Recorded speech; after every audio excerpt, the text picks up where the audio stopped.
Imagine a world where the Word of God was not confined to grand cathedrals or interpreted by distant priests, but was instead a personal, inner light that anyone could carry within them. Now picture that belief becoming so powerful, so threatening to the established order, that it sparked the first ever crusade on European soil, a holy war not in some far-off desert, but in the very heart of Christendom. This is not a work of fiction. This is the story of the Cathars, a faith so radical, so pure in its convictions, that it shook the foundations of medieval Europe and then vanished almost without a trace, leaving behind only ruins, rumors, and an enduring mystery that still captivates us today. What if everything you thought you knew about good and evil was turned upside down? The Cathars dared to ask that very question.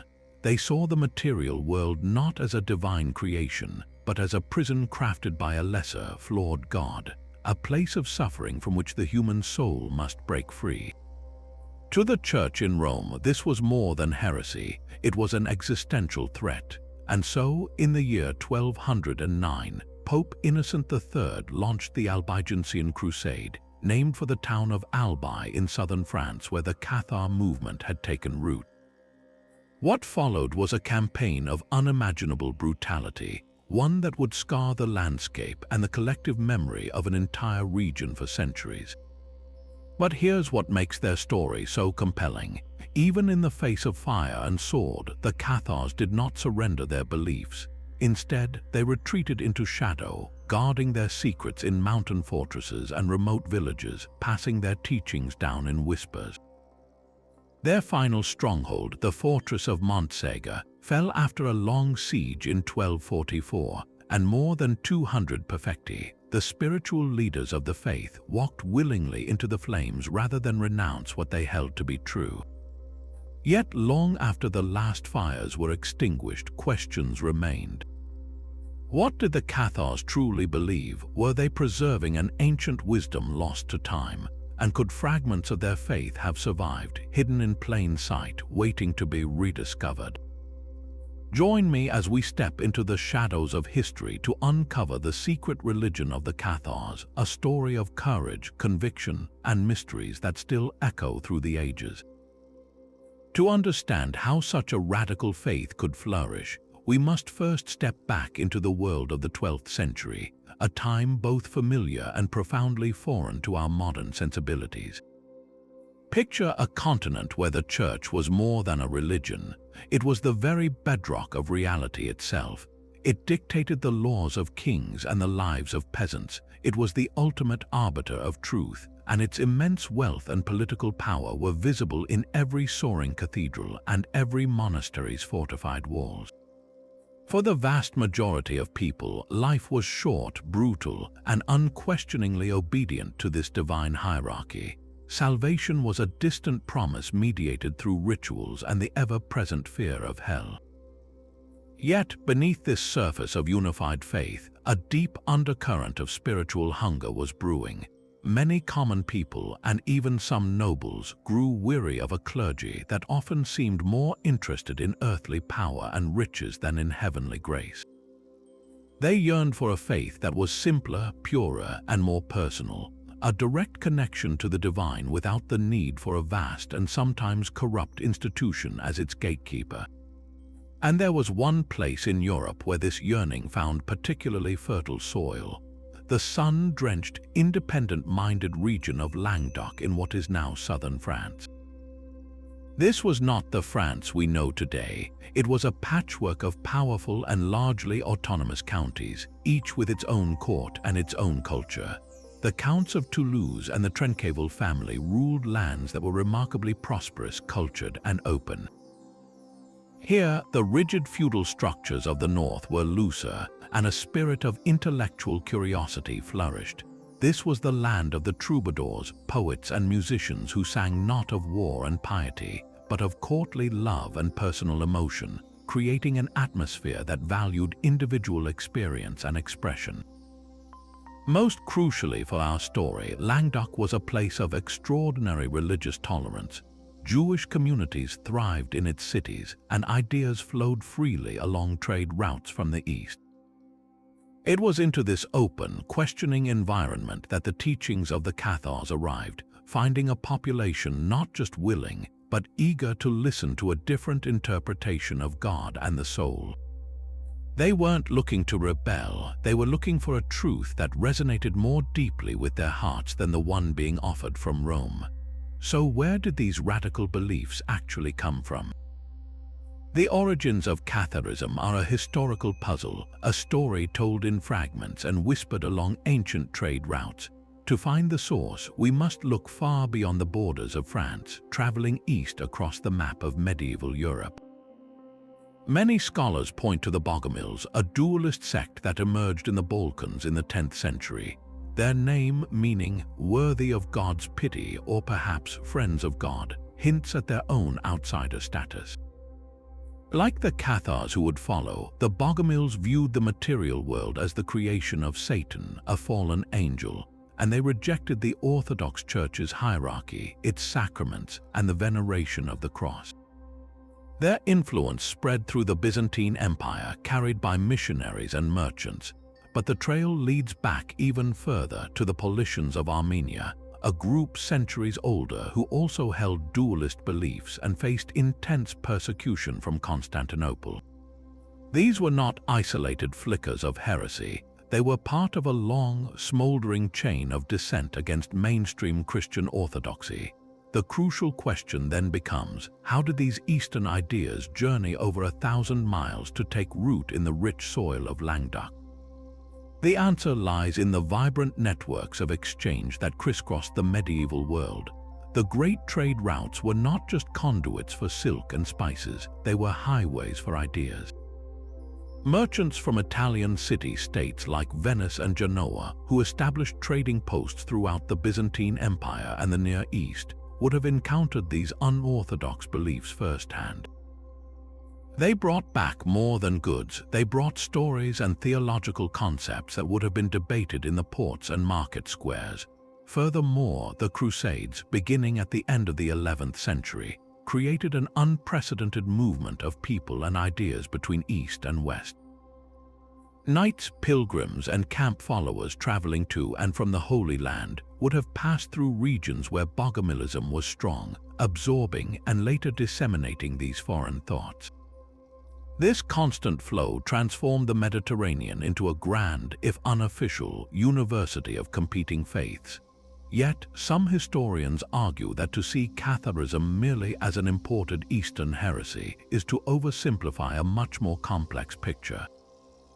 There's a compelling case to be made that it was also a homegrown reform movement, a powerful reaction to the specific conditions within Western Christianity itself.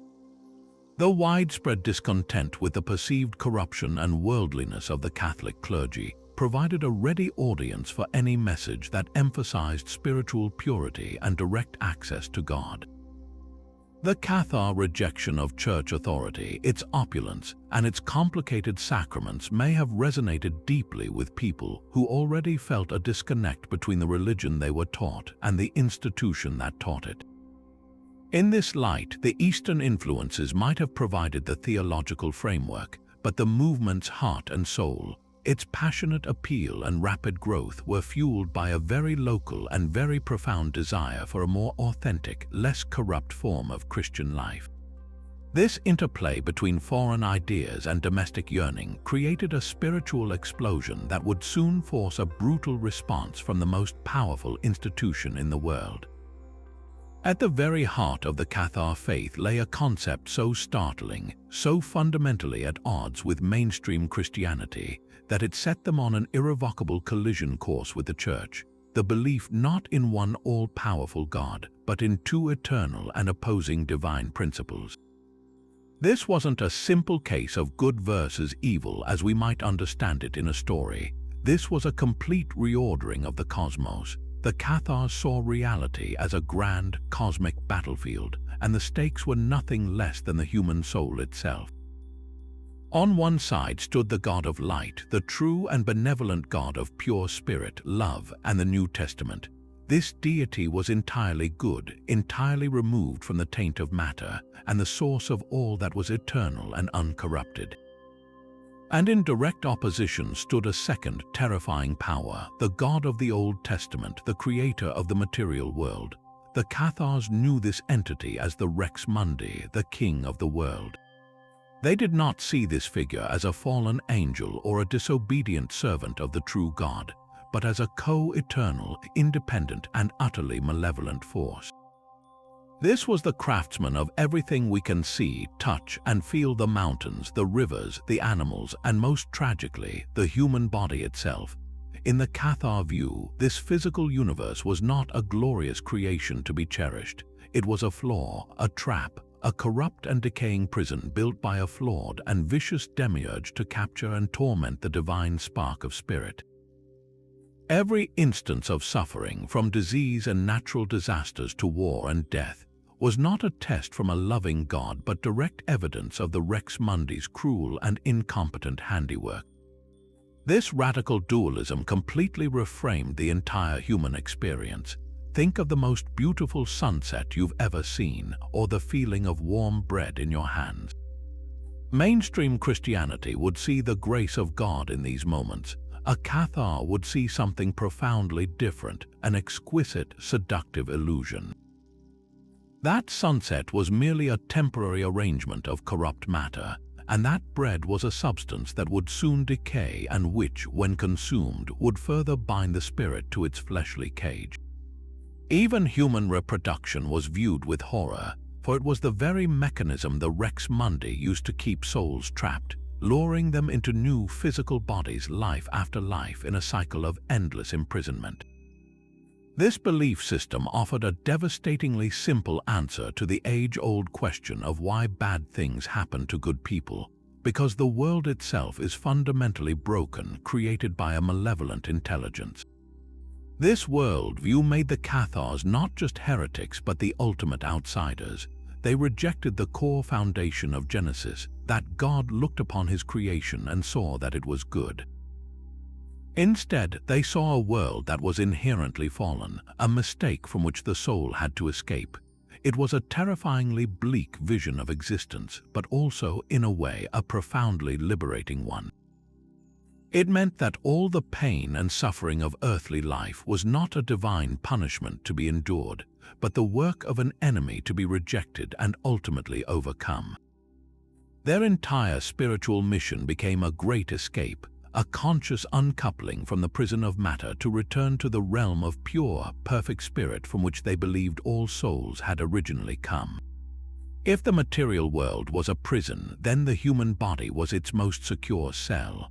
This was the logical and terrifying conclusion of the Cathar worldview. They saw each person not as a unified being of body and soul, but as a tragic contradiction, a divine, luminous spark of pure spirit utterly trapped and suffocated within the gross, decaying matter of a physical form.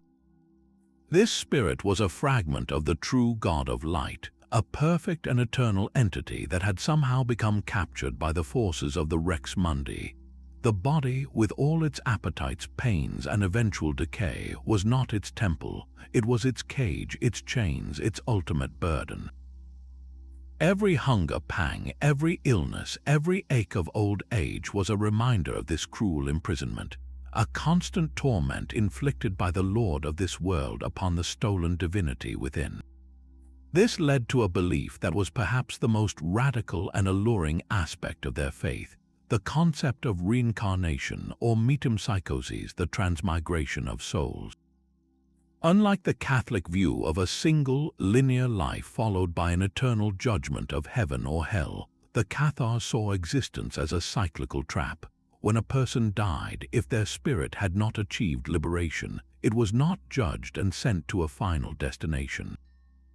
Instead, the Rex Mundi, this malevolent demiurge, would simply capture that soul and force it into a new physical body, condemning it to another lifetime of suffering, ignorance, and bondage. You might be reborn as a king or a peasant, a man or a woman, a human or even an animal. The specific form mattered little, as all matter was equally corrupt. The cycle was a wheel of endless sorrow, an inescapable loop of birth, pain, and death, all orchestrated to keep the divine light perpetually imprisoned and separated from its true home. The ultimate goal of a Cathar life, therefore, was not to earn a place in a heavenly afterlife, but to break this cycle entirely. Salvation was not about being rewarded with eternity in a better place, but about escaping the flawed reality you were already in. It was a shattering of the chains, a permanent release from the very mechanism of rebirth itself. This escape was known as the consolamentum, the one and only sacrament the Cathars recognized. This was not a ritual performed at birth or taken lightly throughout life. It was a solemn ceremony of spiritual baptism, a transfer of sacred knowledge and grace that could only be received once a person was ready to utterly renounce the world and all its ties. Upon receiving the consolamentum, an individual became one of the perfecti, the perfected ones. They entered a state of extreme purity, vowing to never again eat meat, dairy, or any animal product which was seen as direct products of sexual reproduction, to never lie, swear, or kill, and to abstain from all sexual contact, thereby refusing to participate in the creation of new prison bodies. This life of severe asceticism was their final purification, a way of starving the physical body and its desires to finally allow the spirit to break free. Upon the death of a perfecti, their soul would not be reborn. It would at last return to the God of light, its long exile finally over, merging back into the boundless realm of pure spirit from which it had been torn. For the ordinary believer, the credents who lived normal lives in the world, the hope was that they might receive the consolamentum on their deathbed, achieving liberation at the very last moment and cheating the Rex Mundi of his prize one final time. This radical rejection of the material world wasn't just a philosophical stance. It had direct and explosive consequences for every pillar of medieval Catholic authority. If the physical realm was the creation of an evil god, then the central story of Christianity, the incarnation, death, and resurrection of Jesus Christ, had to be completely reimagined. The Cathars could not and would not accept that the true God of light would ever lower himself to be clothed in corrupt flesh, the very substance of the prison. To them, the idea was not just illogical, it was profane. They believed Jesus was a purely spiritual being, a divine messenger sent from the realm of pure spirit whose physical form was merely an illusion, a phantasm. He did not eat, bleed, or suffer on the cross in any real, physical sense. His purpose was not to atone for humanity's sins through a blood sacrifice, but to bring the gnosis, the sacred knowledge, that would teach human souls how to escape the material world entirely. His crucifixion, therefore, was not a real event of suffering and redemption, but a spiritual allegory, a demonstration of how the forces of the Rex Mundi will always attack the spirit when it appears in their domain. This belief utterly dismantled the core of Catholic doctrine, rendering the crucifix the central symbol of the faith, not an object of veneration but a symbol of torture and ignorance. This logic extended directly to the Church's most powerful tools, its 7 sacraments. If matter was corrupt, how could it become a vehicle for divine grace? The Cathars answered with a resounding no. They saw the Catholic Eucharist not as the miraculous transformation of bread and wine into the actual body and blood of Christ, but as a grotesque parody, a literal act of cannibalism that further bound participants to the material world.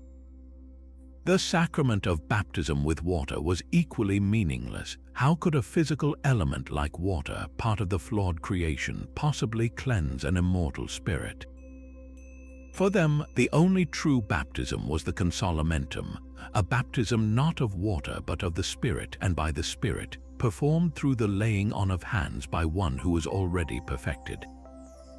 This completely bypassed the need for a priestly class, holy water, or any physical object. Similarly, they rejected matrimony, seeing the Church's blessing of marriage as nothing less than a blessing on the mechanism of eternal imprisonment, the act of producing new physical bodies to trap more divine sparks.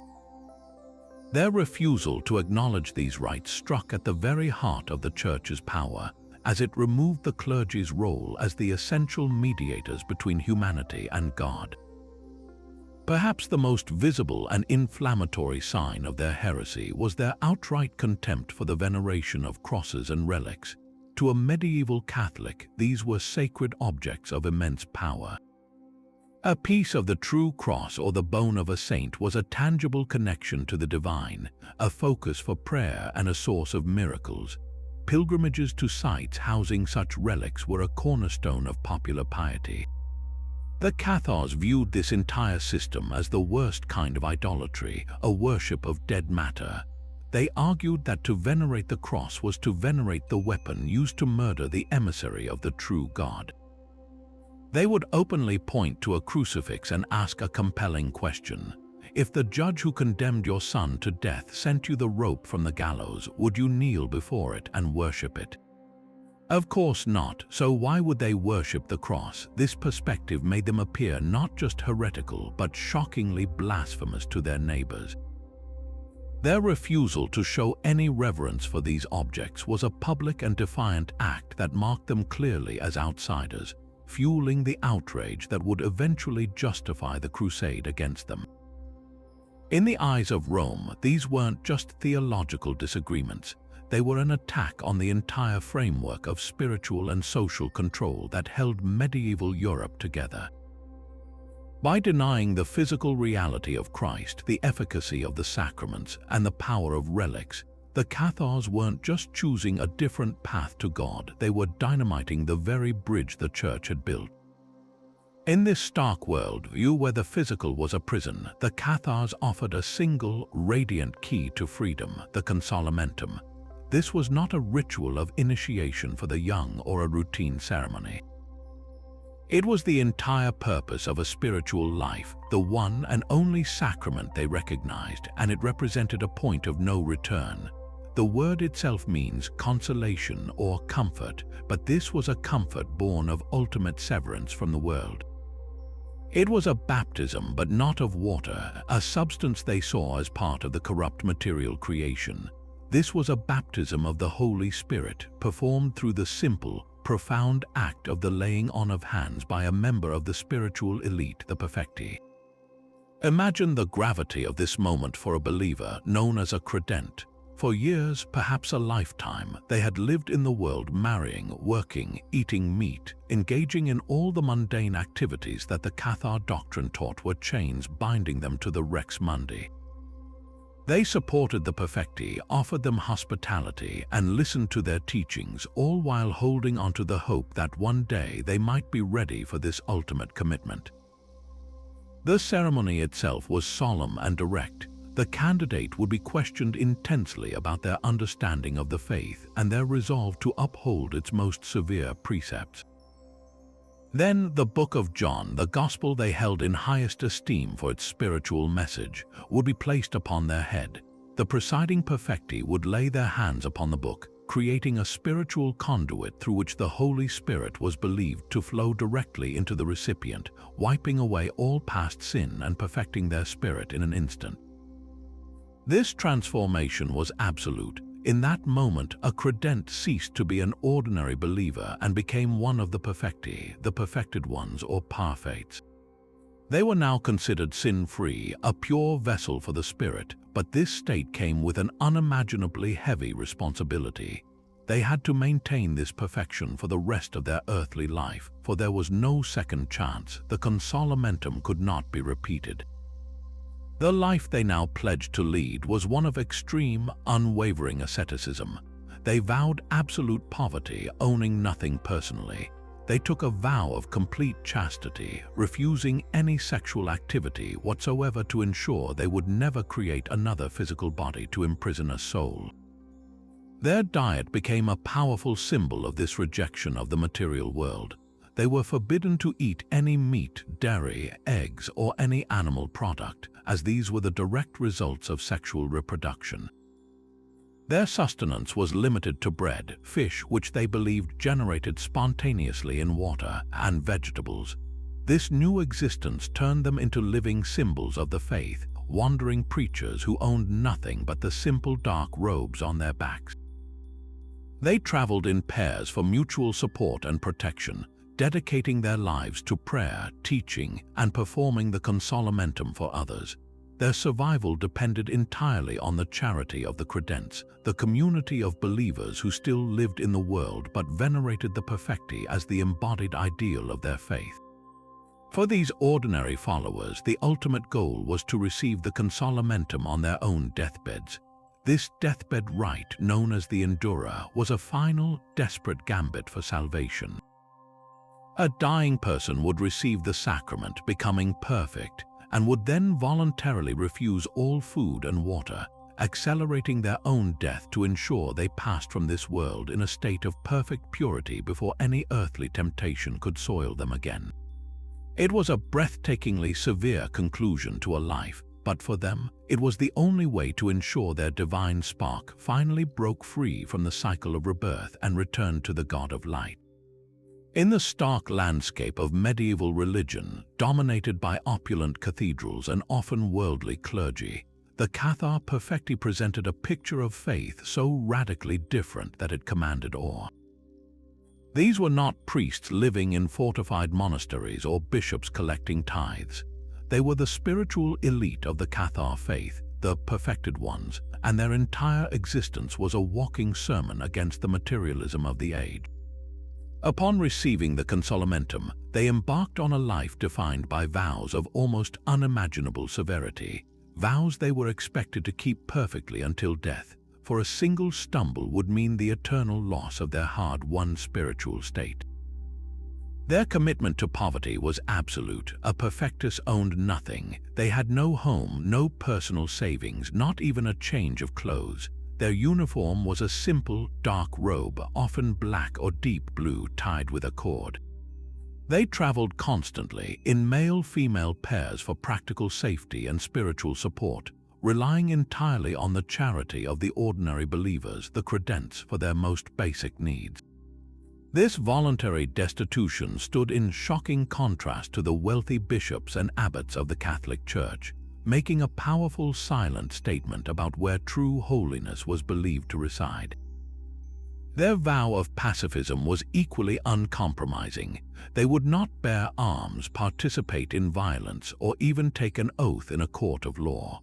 In a feudal society built on military service and sworn fealty, this made them profound outsiders, but it also demonstrated a commitment to peace that many found deeply admirable.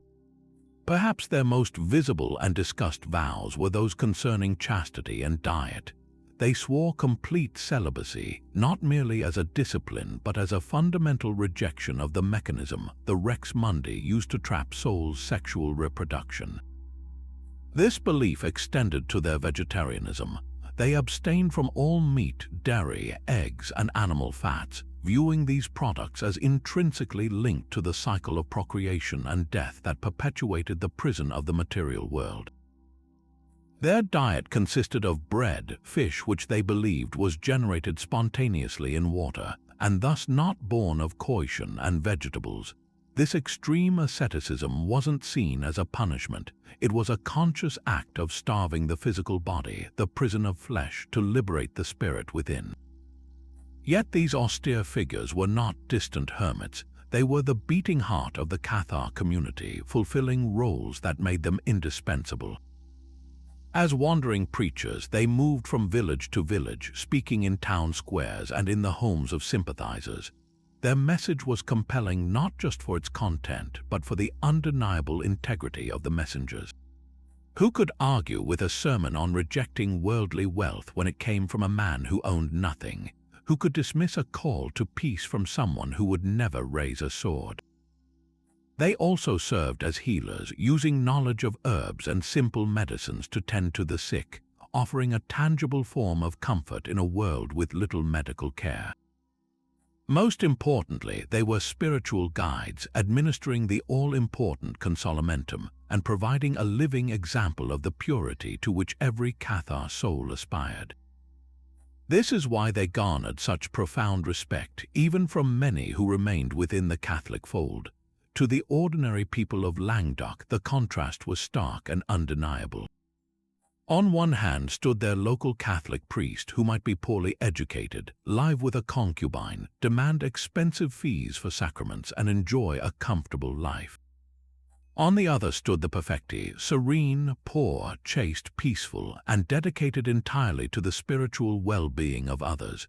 The moral authority of the perfecti was earned through action, not claimed through title.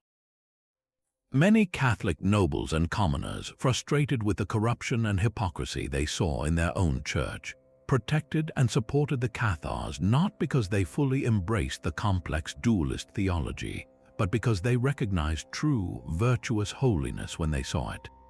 The perfecti embodied a spiritual ideal that the official church preached but often failed to practice, making them a silent, powerful rebuke, and the primary reason the Cathar faith took such deep root in the region.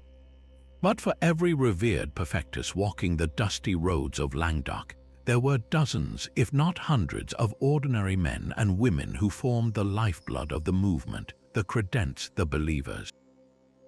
These were not the ascetic elite who had renounced the world, but the farmers, the blacksmiths, the merchants, and the nobles who lived firmly within it. They were the vast, silent majority of the Cathar faith, the supportive community without which the perfecti could not have survived. Their existence reveals a fascinating and deeply pragmatic aspect of Catharism, a spiritual loophole that made this severe religion surprisingly accessible to the common person. The relationship between a credent and a perfectus was one of mutual dependence and profound respect. The credents saw the perfecti as living saints, the embodied ideal of what a purified human could be. They offered them hospitality, food, and shelter, often at great personal risk once the persecution began.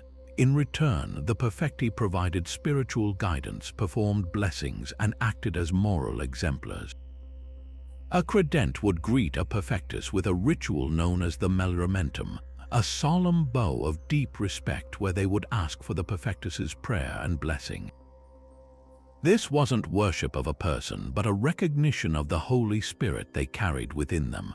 For the credents, supporting these holy figures was a meritorious act that brought them closer to their own eventual salvation. This brings us to the most brilliant and pragmatic feature of the Cathar faith, the deathbed consolamentum. The Cathar leaders understood that the life of a perfectus, a life of absolute poverty, chastity, and severe dietary restrictions, was an impossible standard for most people who had families to feed, businesses to run, and lives to live. To demand that everyone immediately adopt this extreme asceticism would have doomed the movement to being a tiny, irrelevant sect, so they offered a path, a breathtakingly logical compromise. A credent could live a normal, worldly life, marrying, having children, eating meat, engaging in commerce, and even, in some interpretations, fighting in defense of their lands. They were expected to live as morally as possible, but they were not bound by the crippling vows of the perfecti. Their entire spiritual strategy was focused on a single, pivotal moment, their final hours. The plan was to receive the consolamentum on their deathbed. As they lay dying, a perfectus would be summoned to perform the ceremony. The believer, now free from the temptations of the flesh and the world, would receive the baptism of the Spirit and instantly become one of the perfected. They would then, in most cases, undertake the endura, a voluntary fast from all food and water. This accelerated their death, ensuring they passed from the world in a state of perfect, untainted purity before they could sin again.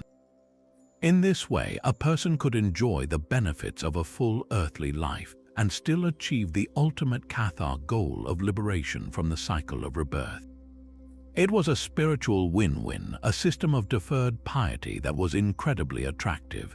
This theological flexibility was a masterstroke that helps explain the faith's rapid spread among all social classes. For a feudal knight, it meant he could remain a warrior, fulfill his duties to his lord, and still be saved. For a mother, it meant she could bear and raise children without damning her soul, so long as she sought the final sacrament. For a merchant, it meant he could participate in the material economy without being eternally condemned by it.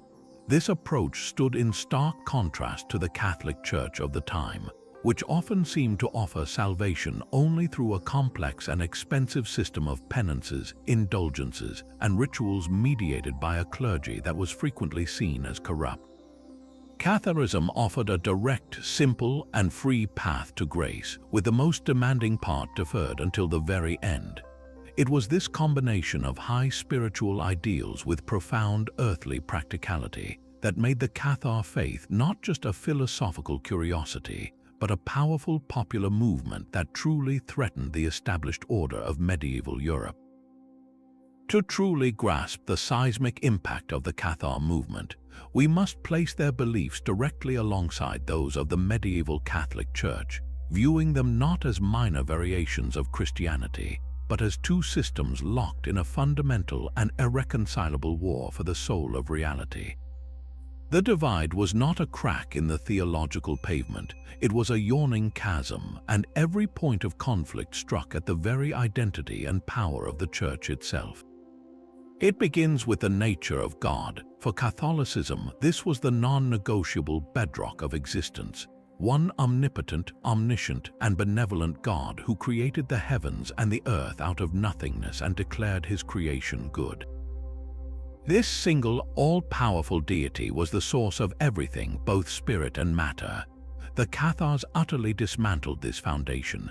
Their dualist vision proposed not one, but two eternal principles: the true, hidden God of pure spirit and light, and the Rex Mundi, the malevolent demiurge or king of the world, who crafted the flawed and corrupt physical universe as a prison. Where the Catholic saw divine order, the Cathar saw a cosmic catastrophe. Where the Catholic saw grace in creation, the Cathar saw a malevolent trap. This wasn't a disagreement over interpretation, it was a complete inversion of the origins of existence. This opposing view of creation dictated the value of the entire material world. In Catholic doctrine, the physical realm, though wounded by original sin, remained inherently good because it was made by a good God. The sacraments themselves relied on this principle, using physical elements: water, bread, wine, oil as vessels for invisible grace. The world was a place to be sanctified, not escaped. The Cathar worldview was its polar opposite. Matter was not sacred, it was evil, the very substance of the prison. Everything physical was tainted by its association with the false creator God. This made the Cathar rejection of the Church's sacraments a matter of logical necessity, not mere rebellion. To them, the Eucharist was not a miracle but a grotesque parody, the consumption of corrupt matter falsely promised as divine flesh. Baptism with water was meaningless, as how could an element of the flawed creation cleanse an eternal spirit? Their sole sacrament, the consolamentum, required no physical object, only spirit-to-spirit contact, perfectly aligning with their belief that only spirit could save spirit. This theological chasm reached its most explosive point over the figure of Jesus Christ. For the Church, the Incarnation was the central, glorious mystery of the faith. The moment the eternal Word, the second person of the Trinity, humbled himself to take on human flesh, becoming truly man while remaining truly God. His suffering on the cross was a real physical sacrifice, a blood atonement that redeemed humanity from sin. His physical resurrection was the triumphant defeat of death. The Cathars found this doctrine not just unbelievable but appalling. The idea that the true God of light would ever clothe himself in the corrupt flesh of the material prison was unthinkable. They believed Christ was a purely spiritual being, a divine emanation whose physical body was an illusion. He did not truly eat, bleed, or suffer on the cross. His crucifixion was a spiritual allegory, a demonstration of how the forces of the material world reject the spirit. His purpose was not to atone for sin through sacrifice, but to bring gnosis, the saving knowledge that would teach souls how to escape the material world entirely. In this view, the central symbol of Christianity, the crucifix, was not an object of veneration but a symbol of torture and ignorance, a weapon of the enemy. Consequently, the role of the Church and its priesthood was rendered completely obsolete in the Cathar system. the Catholic Church built its immense authority on being the sole authorized mediator between God and humanity.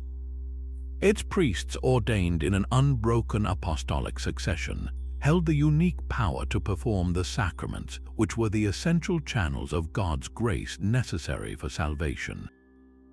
This created a spiritual hierarchy and a dependency that structured all of medieval society.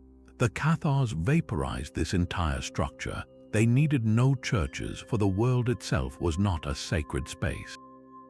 They needed no altars, for they offered no physical sacrifice. Most importantly, they needed no ordained priests. Any man or woman who had received the consolamentum and become a perfectus could administer the one saving sacrament. Their authority came not from a title conferred by an institution, but from their personal state of achieved spiritual purity. This was a devastatingly democratic and personal model of salvation that completely bypassed the need for the Vatican, its bishops, and its entire economic and political apparatus.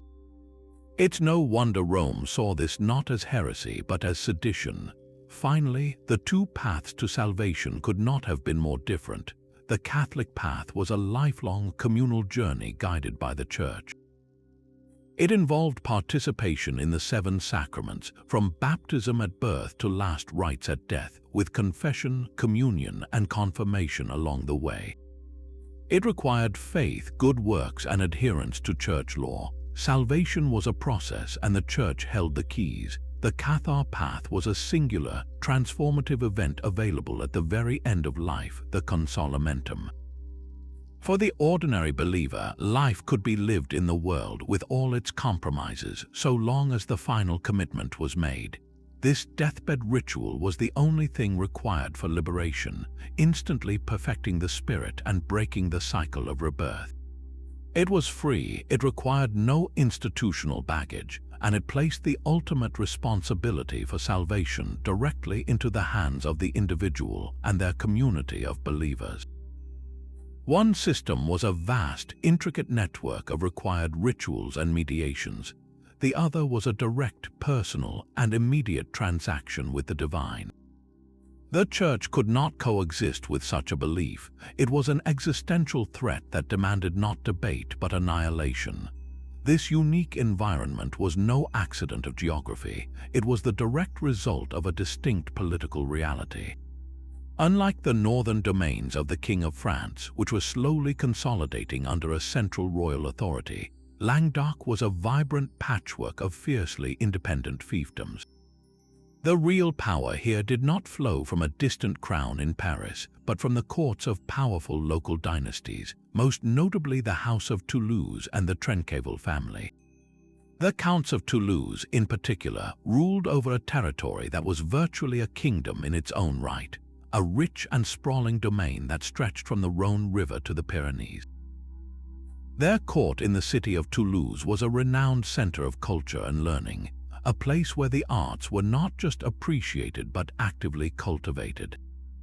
This atmosphere of relative autonomy meant that the heavy hand of northern French feudal law and the direct influence of the Catholic hierarchy were felt much more lightly here. The local nobles prized their independence above all else, and this extended to matters of faith. They were far more inclined to protect their subjects, including those of different beliefs, than to enforce religious conformity dictated by a pope or a king who held little real sway over their lands. It was within these noble courts that the spirit of Languedoc truly came to life, nurtured by the remarkable tradition of the troubadours. These were not simple minstrels, they were poets, composers, and intellectuals, often of noble birth themselves, who pioneered a new form of artistic expression centered on the concept of finema or courtly love. Their songs and poems did not celebrate war, piety, or blind obedience. Instead, they explored the complexities of human emotion, the ideals of chivalry, and the personal, often tortured, experience of love and desire. This cultural movement placed an unprecedented value on individual feeling, introspection, and the inner life of the soul. It created an intellectual climate that was inherently questioning and receptive to new ideas. When Cathar preachers arrived speaking of a personal, interior path to God that rejected external materialism and hierarchy, their message fell on ears already finely tuned by the troubadours to appreciate a more nuanced and personal understanding of spiritual truth. The culture had, in a way, prepared the ground for the seed of a new faith. This blend of political independence and cultural sophistication fostered a level of religious tolerance that was virtually unheard of elsewhere in medieval Europe. For decades, Catharism did not have to hide in shadows or whisper in cellars. It operated openly and publicly alongside the Catholic Church. It was not uncommon for a Catholic noblewoman to respectfully seek the blessing of a Cathar perfectus, or for a Catholic knight to provide safe escort and protection for the very heretics his church condemned. Families were often divided in their loyalties, with one sibling following the old faith and another embracing the new, yet they continued to live together in peace. Jewish communities, too, thrived in the cities of Languedoc, contributing to a rich tapestry of intellectual and theological exchange. This was not necessarily a formal policy of tolerance as we understand it today, but rather a practical, live and let live attitude born from a confidence in one's own culture and a respect for personal conviction. The people of Languedoc saw the austere piety of the Cathar perfecti and contrasted it with the frequently worldly and corrupt behavior of their own Catholic clergy, and many simply concluded that the heretics were the more authentic holy men.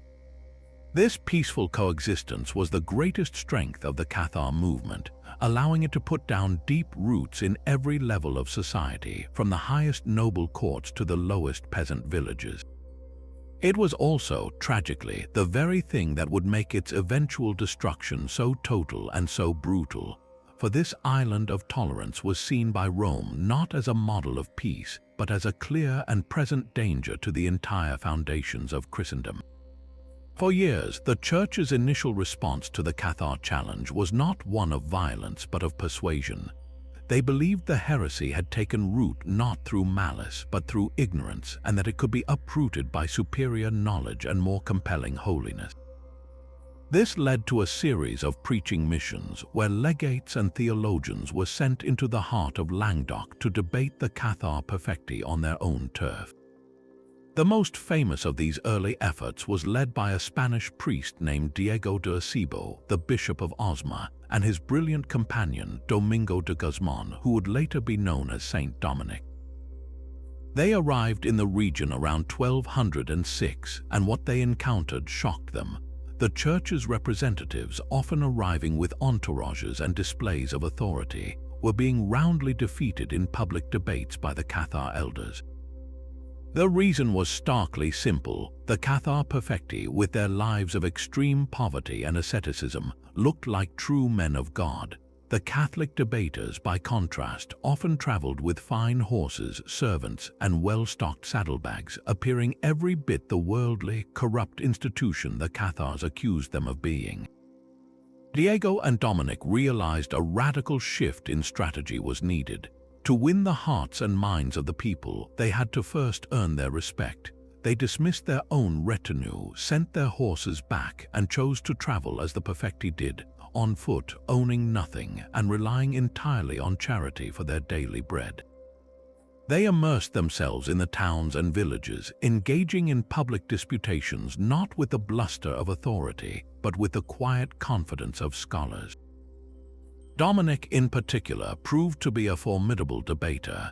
He didn't just condemn Cathar beliefs, he engaged with them intellectually, arguing point by point from Scripture.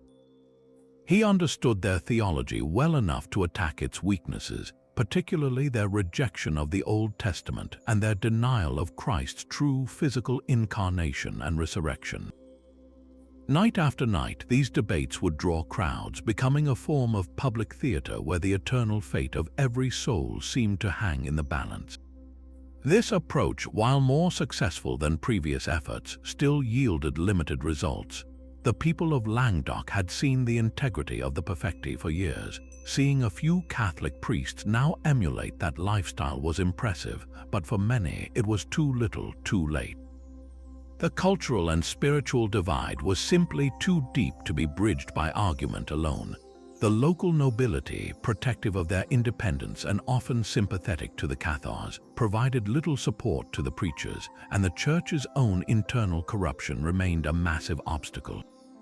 How could Dominic argue for the sanctity of a church whose own priests were frequently ignorant, lived with concubines, and charged fees for the sacraments? The mission highlighted a painful truth for Rome. The Cathar heresy was not a weed growing in otherwise barren soil. It was a competing crop, one that had been carefully cultivated and was now deeply rooted in the culture itself. The peaceful approach, while noble, was failing to stem the tide. This failure would plant a seed in the mind of the church, a conviction that if the heresy could not be debated into submission, it might have to be exterminated by other means, setting the stage for a much darker and more brutal chapter. The fragile peace maintained by these preaching missions shattered in an instant on a cold morning in January 1208. The catalyst was a papal legate, a man named Pierre de Castelnau, known for his stern and unyielding character. He had been sent by Pope Innocent III as part of the diplomatic effort to pressure the powerful Count Raymond VI of Toulouse into actively suppressing the Cathars within his domains. The meetings between the legate and the Count were notoriously tense and fruitless. Raymond, a master of political maneuvering, was a Catholic ruler who nonetheless tolerated and even protected the heretics, many of whom were his own vassals and subjects. He saw the Pope's demands as a direct infringement on his autonomy.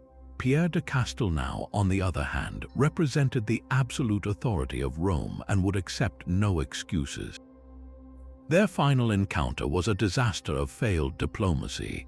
The legate, exasperated by what he saw as the Count's duplicity and outright heresy, publicly excommunicated Raymond once more and left his court in a fury, vowing to bring the full weight of papal condemnation down upon him. The very next day, as Pierre de Castelnau and his small party prepared to cross the Rhône River near the Abbey of St. Gilles, a lone knight rode up to them.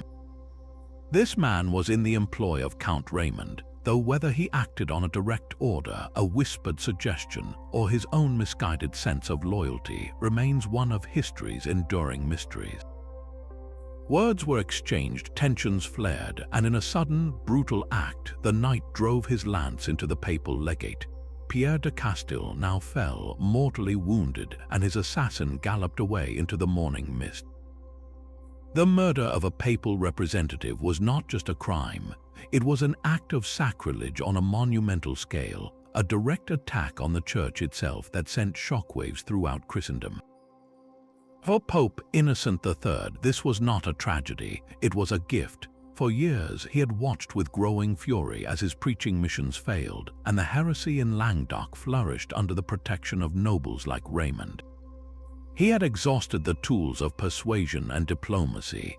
Now, the Count of Toulouse, either directly or indirectly, had provided the perfect casus belli, the undeniable justification for holy war. Innocent immediately seized upon the event, publicly blaming Raymond for the murder and characterizing it as an attack on God's own church. The Pope's rhetoric shifted from frustrated admonishment to apocalyptic fury. He declared Raymond excommunicated, released his subjects from their oaths of fealty to him, and in a series of letters and sermons, he framed the impending conflict in the most dramatic terms possible. This was no longer a regional dispute, it was a cosmic battle between the forces of light and darkness. The call went out in March of that same year. Pope Innocent issued a formal papal bull proclaiming the Albigensian Crusade, named after the city of Albi, a Cathar stronghold. He offered to every warrior who would take up the cross against the heretics of the south the same full remission of sins, the same plenary indulgence that was granted to those who fought to reclaim Jerusalem. This was a revolutionary and terrifying escalation. For the first time, a crusade was not called against Muslims in a distant land, but against fellow Christians on European soil. The Pope was not just inviting foreign knights to invade, He was unleashing the hungry and ambitious northern French barons, men who had been eyeing the rich, independent lands of the south for generations. To them, this was a divine mandate wrapped in a golden opportunity, a chance to gain both spiritual salvation and vast temporal wealth through conquest. The diplomatic door was now firmly closed, bolted shut, and replaced with a gleam of steel. The stage was set for a war of extermination that would wash over Languedoc in a tide of blood and fire, forever scarring the region and spelling the beginning of the end for the peaceful, tolerant world that had nurtured the Cathar faith. With the diplomatic murder of Pierre de Castile now serving as his justification, Pope Innocent III made a decision that would forever alter the map of Europe and the meaning of holy war. In March of 1209, he issued a formal proclamation that echoed across the continent, but this call to arms was unlike any that had come before. This was not a crusade to reclaim Jerusalem from infidels in a distant land. This was a call for Latin Christendom to turn its swords upon itself, to purge its own heartland of a spiritual cancer.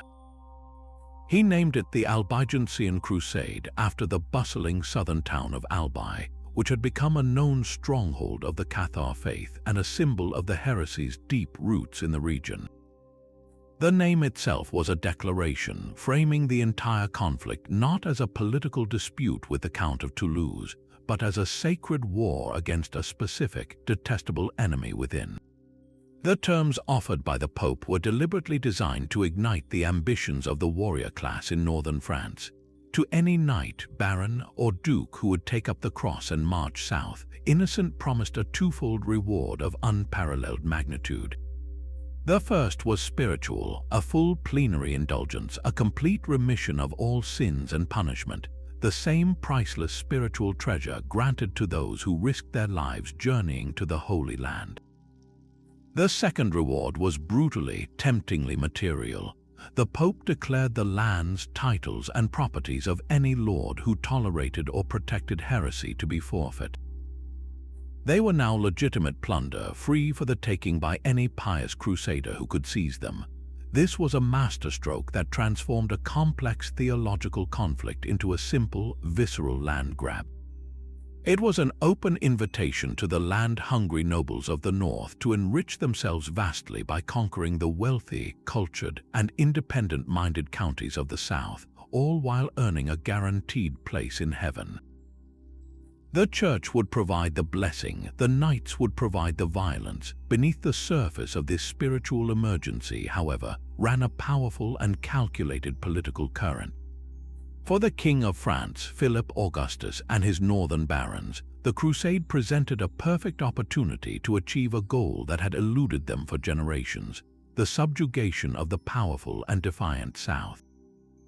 The Counts of Toulouse and the Trencavel Viscounts ruled over domains that were richer, more sophisticated, and more autonomous than many kingdoms. They paid little more than lip service to the authority of the French crown. The crusade, blessed by the Pope himself, gave the northerners a righteous pretext to dismantle this rival power structure entirely.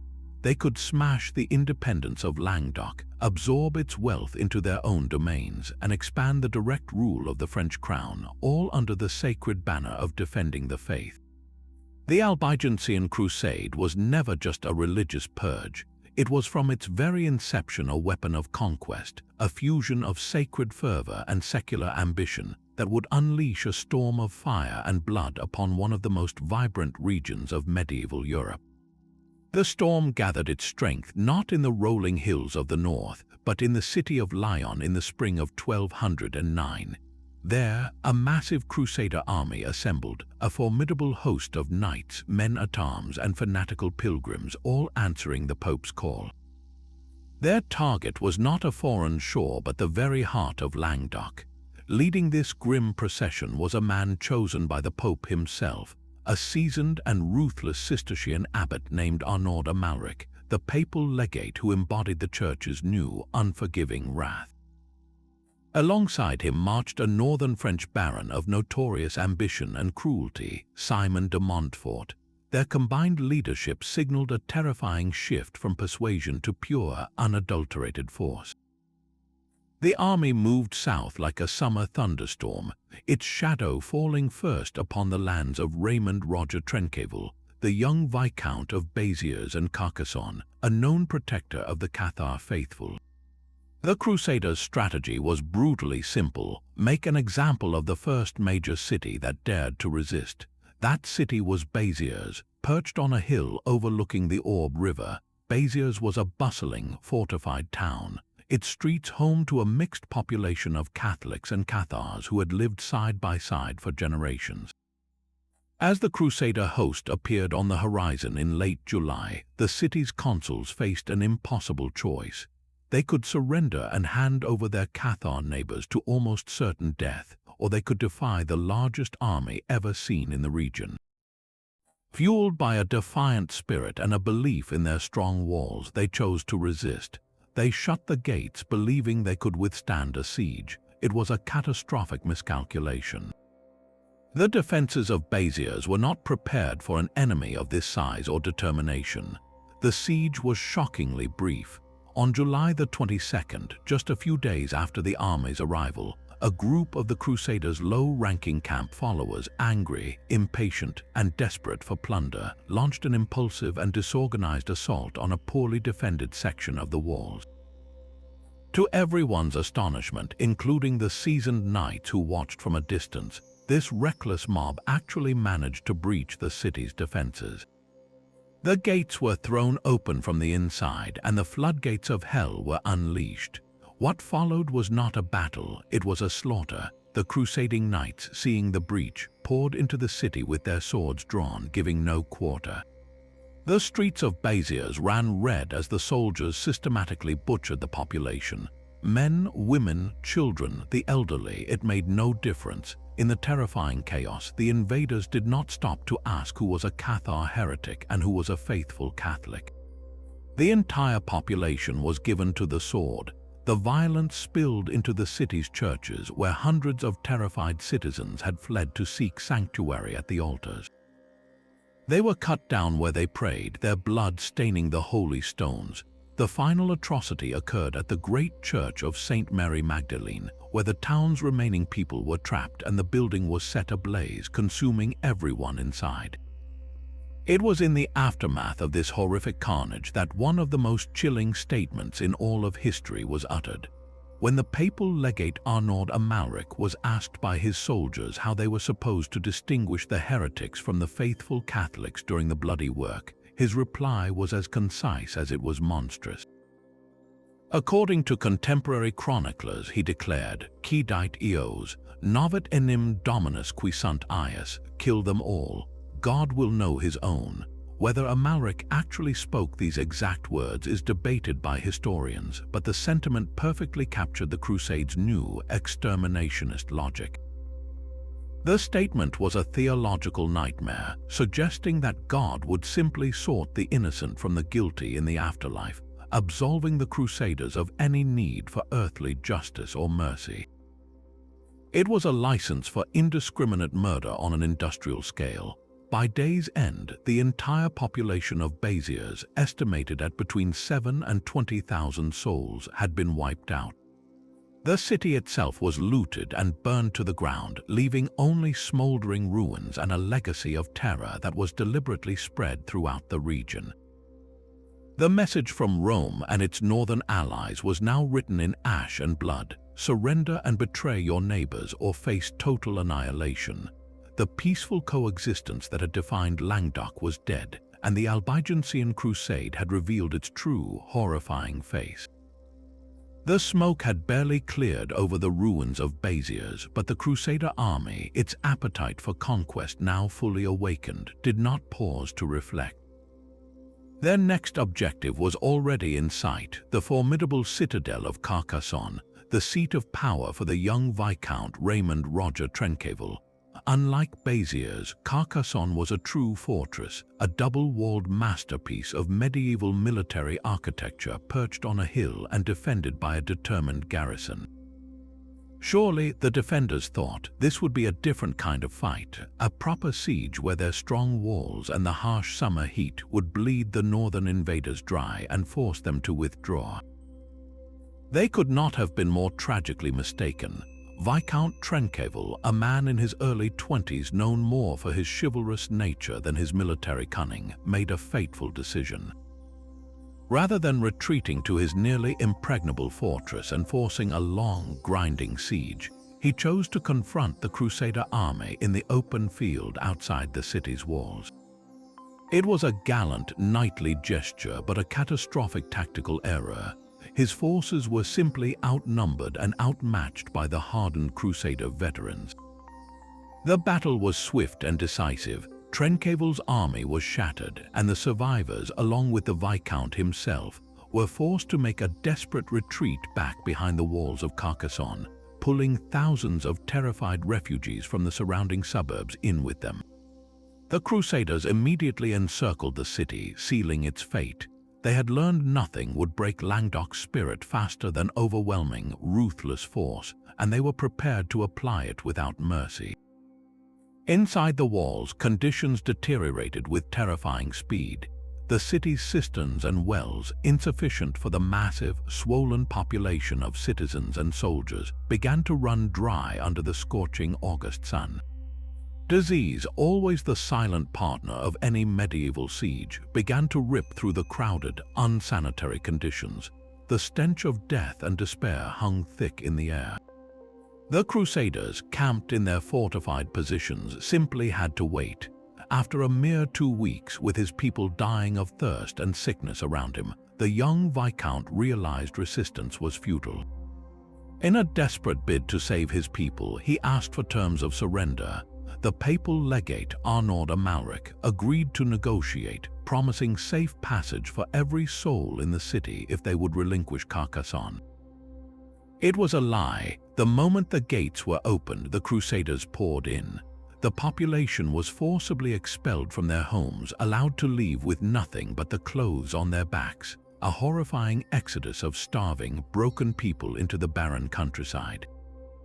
As for Viscount Raymond Roger Trencavel, the man who had dared to defy them, he was not granted safe passage. He was seized and thrown into a dungeon in his own castle, where he died mysteriously just 3 months later, almost certainly murdered to remove the last legitimate obstacle to Crusader rule. With Carcassonne fallen, the Crusade needed a new leader, a secular prince to hold the conquered territories and continue the holy war in the Pope's name. The choice fell upon a northern French baron who had already distinguished himself through his fanatical zeal and military brutality, Simon de Montfort.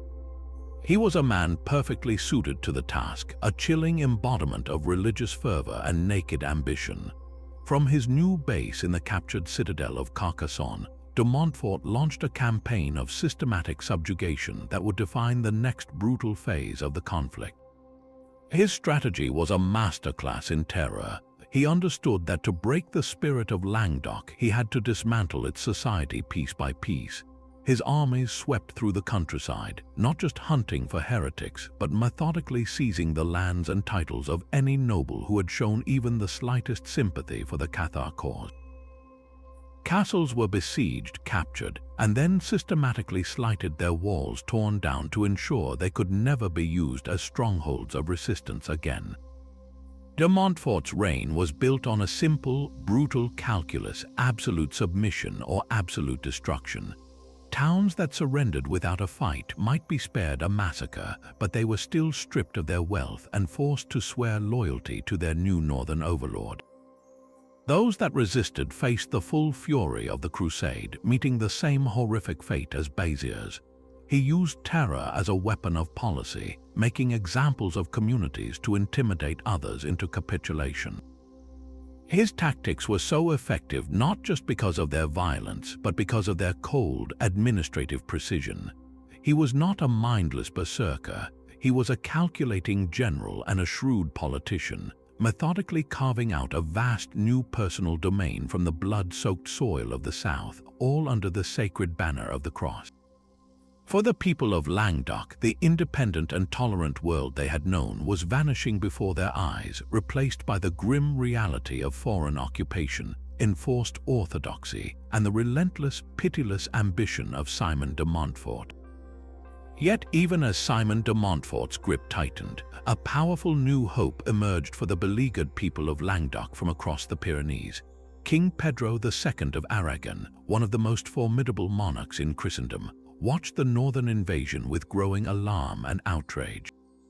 Known as Pedro the Catholic for his famous victory against the Moors at the Battle of Los Navas de Tolosa, he was not just a neighboring king, he was the recognized overlord for many of the southern French counts, including Raymond of Toulouse.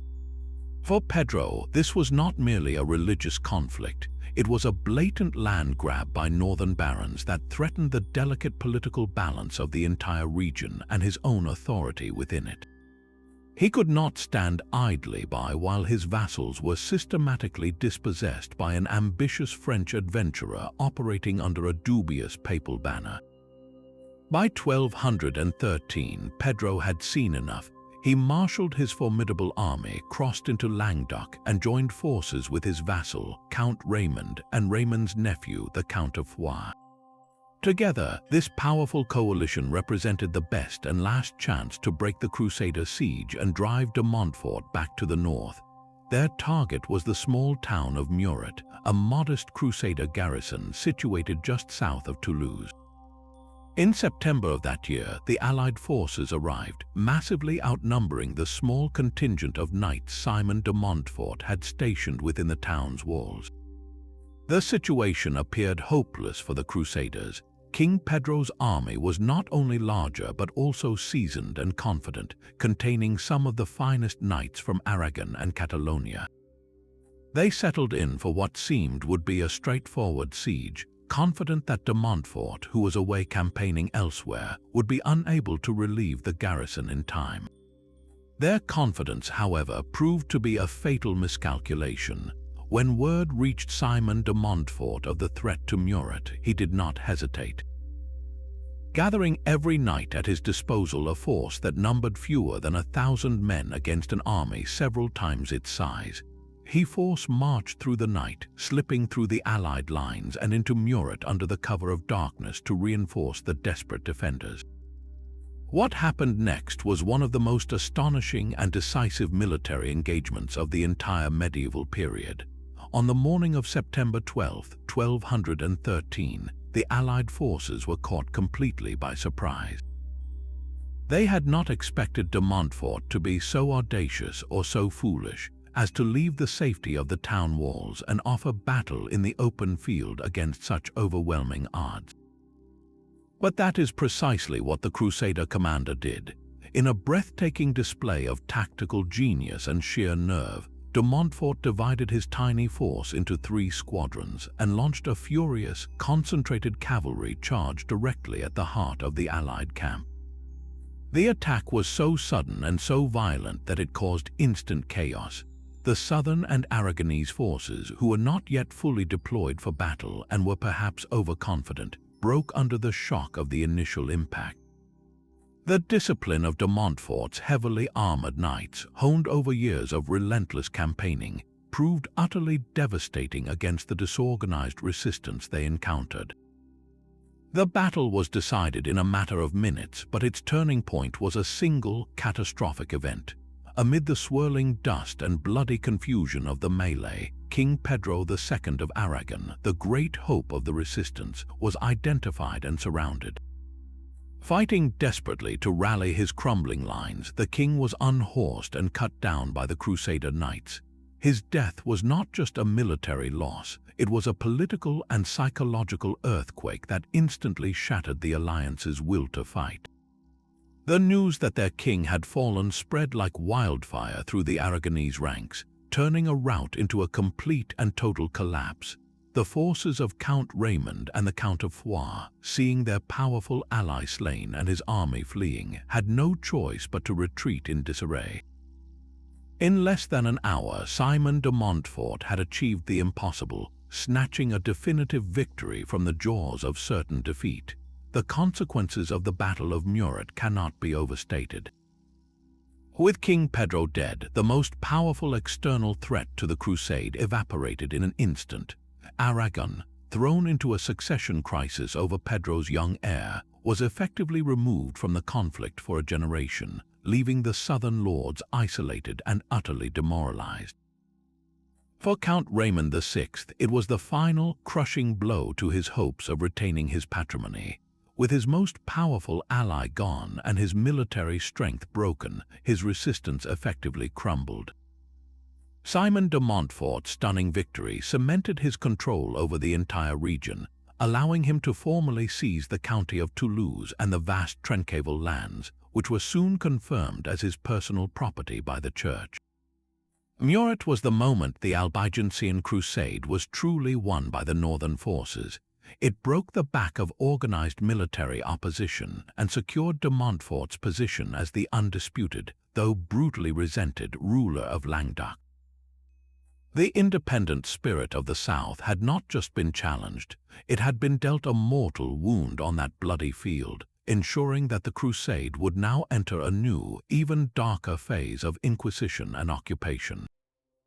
Even as Simon de Montfort consolidated his bloody gains on the ground, the Church moved to sanctify his conquests in the most official and solemn way imaginable.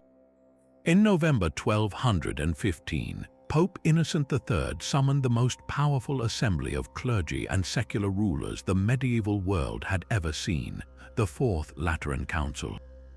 This was not a minor ecclesiastical meeting. It was a monumental event, a gathering of over 400 bishops, 800 abbots and priors, and representatives from every major kingdom in Europe, all convened in Rome to define and reform Christendom itself. Among its many decrees on doctrine, sacraments, and clerical conduct, the council had one pressing piece of unfinished business from the south of France. The Albigensian Crusade, for all its violence, still operated in a legal and political grey area. Innocent intended to use the full weight of conciliar authority to erase that grey area forever, to transform a brutal military campaign into a permanent and divinely sanctioned new reality. The centerpiece of this political theater was the formal and very public humiliation of Count Raymond VI of Toulouse. The man who had once been the most powerful prince in Languedoc was summoned to Rome not as a dignitary but as a penitent and an accused heretic.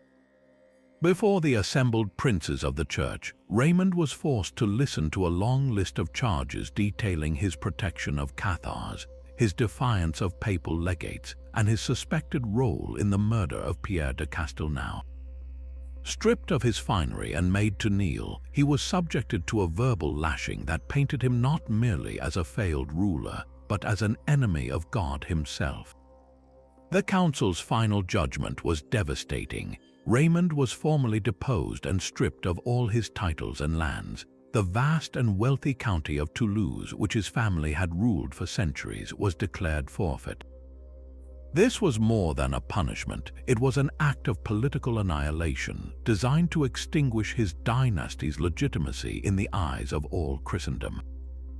With Raymond legally erased, the council needed a new, righteous lord to hold these conquered territories.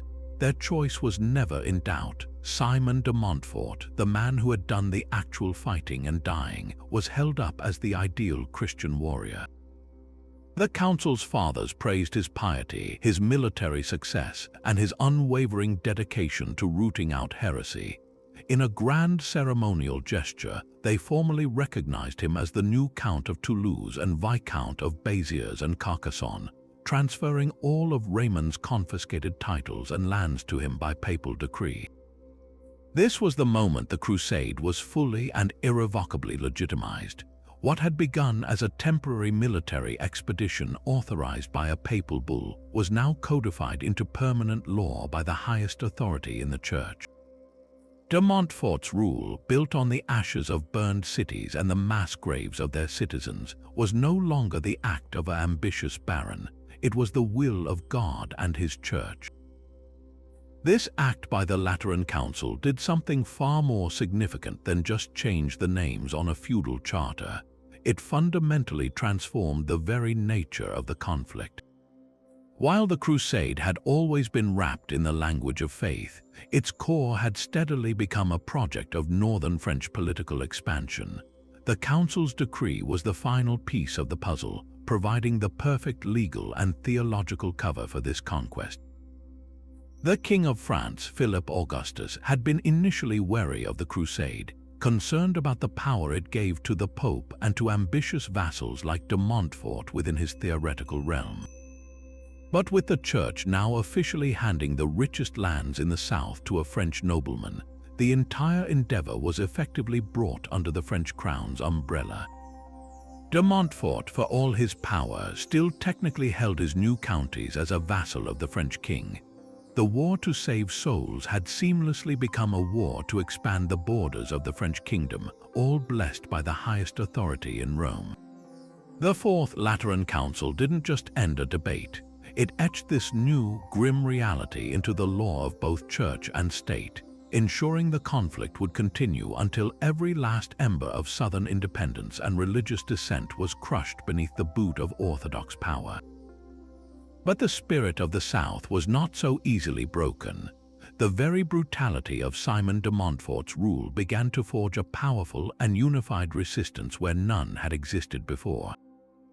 The people of Languedoc, both Catholic and Cathar alike, found a common cause in their hatred of the northern occupier and their yearning to reclaim their homeland from his iron grip. This simmering resentment found its focus once more in the figure of the dispossessed Count Raymond, who, though aging and battered, began to slowly rally what remained of his forces. A new generation of southern lords who had lost everything to de Montfort's ambition saw their chance for redemption and revenge. They understood that to defeat this formidable enemy, they would need to strike at his very heart, at the symbolic center of his power. That heart was the great city of Toulouse. In the spring of 1217, the people of Toulouse, weary of foreign occupation and heavy-handed rule, rose up in open revolt. They threw open the city's gates to the forces of Count Raymond and his son, the dynamic and determined young Raymond VII. This was not merely a military maneuver, it was a popular uprising, a reclamation of their identity and autonomy. The citizens themselves took up arms alongside the returning nobles, preparing their formidable walls for the inevitable counterattack. When Simon de Montfort arrived with his army to besiege his own rebellious capital, he was met not with fear, but with fierce, determined defiance. The siege of Toulouse would become the longest and most grueling engagement of the entire crusade, a 9-month-long slog of attrition, skirmishes, and engineering warfare that stretched from the summer of 1217 deep into the bitter cold of the following winter. De Montfort, the master of the swift, brutal assault, now found himself bogged down in a war he could not win quickly. His attempts to storm the massive double walls were repulsed with heavy losses.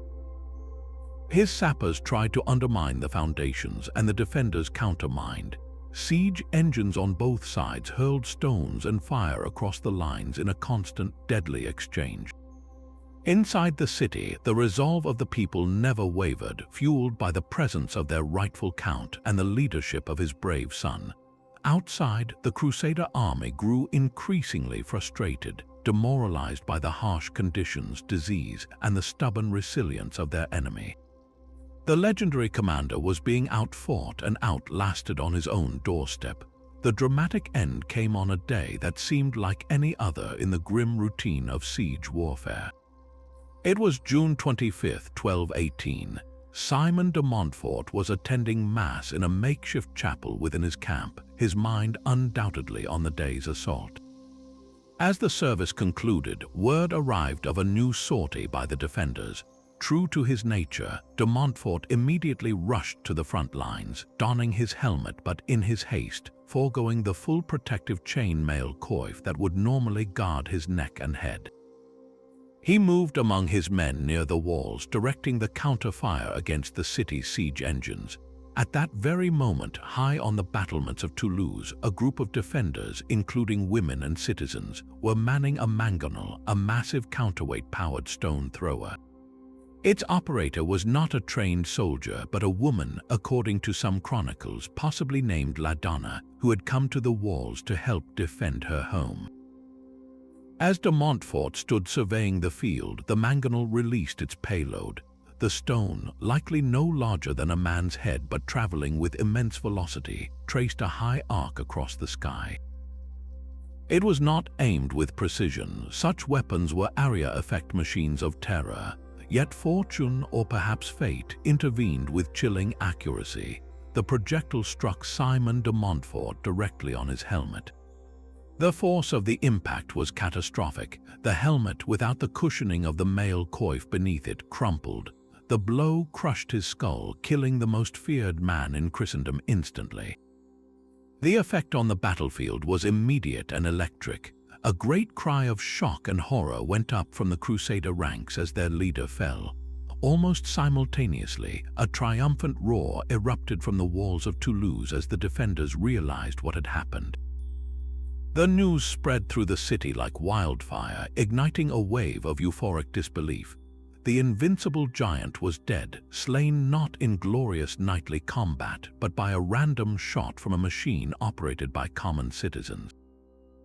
For the people of Languedoc, it was more than a military victory. It was a moment of profound poetic justice. The man who had unleashed such indiscriminate violence upon their land had been felled by an indiscriminate weapon.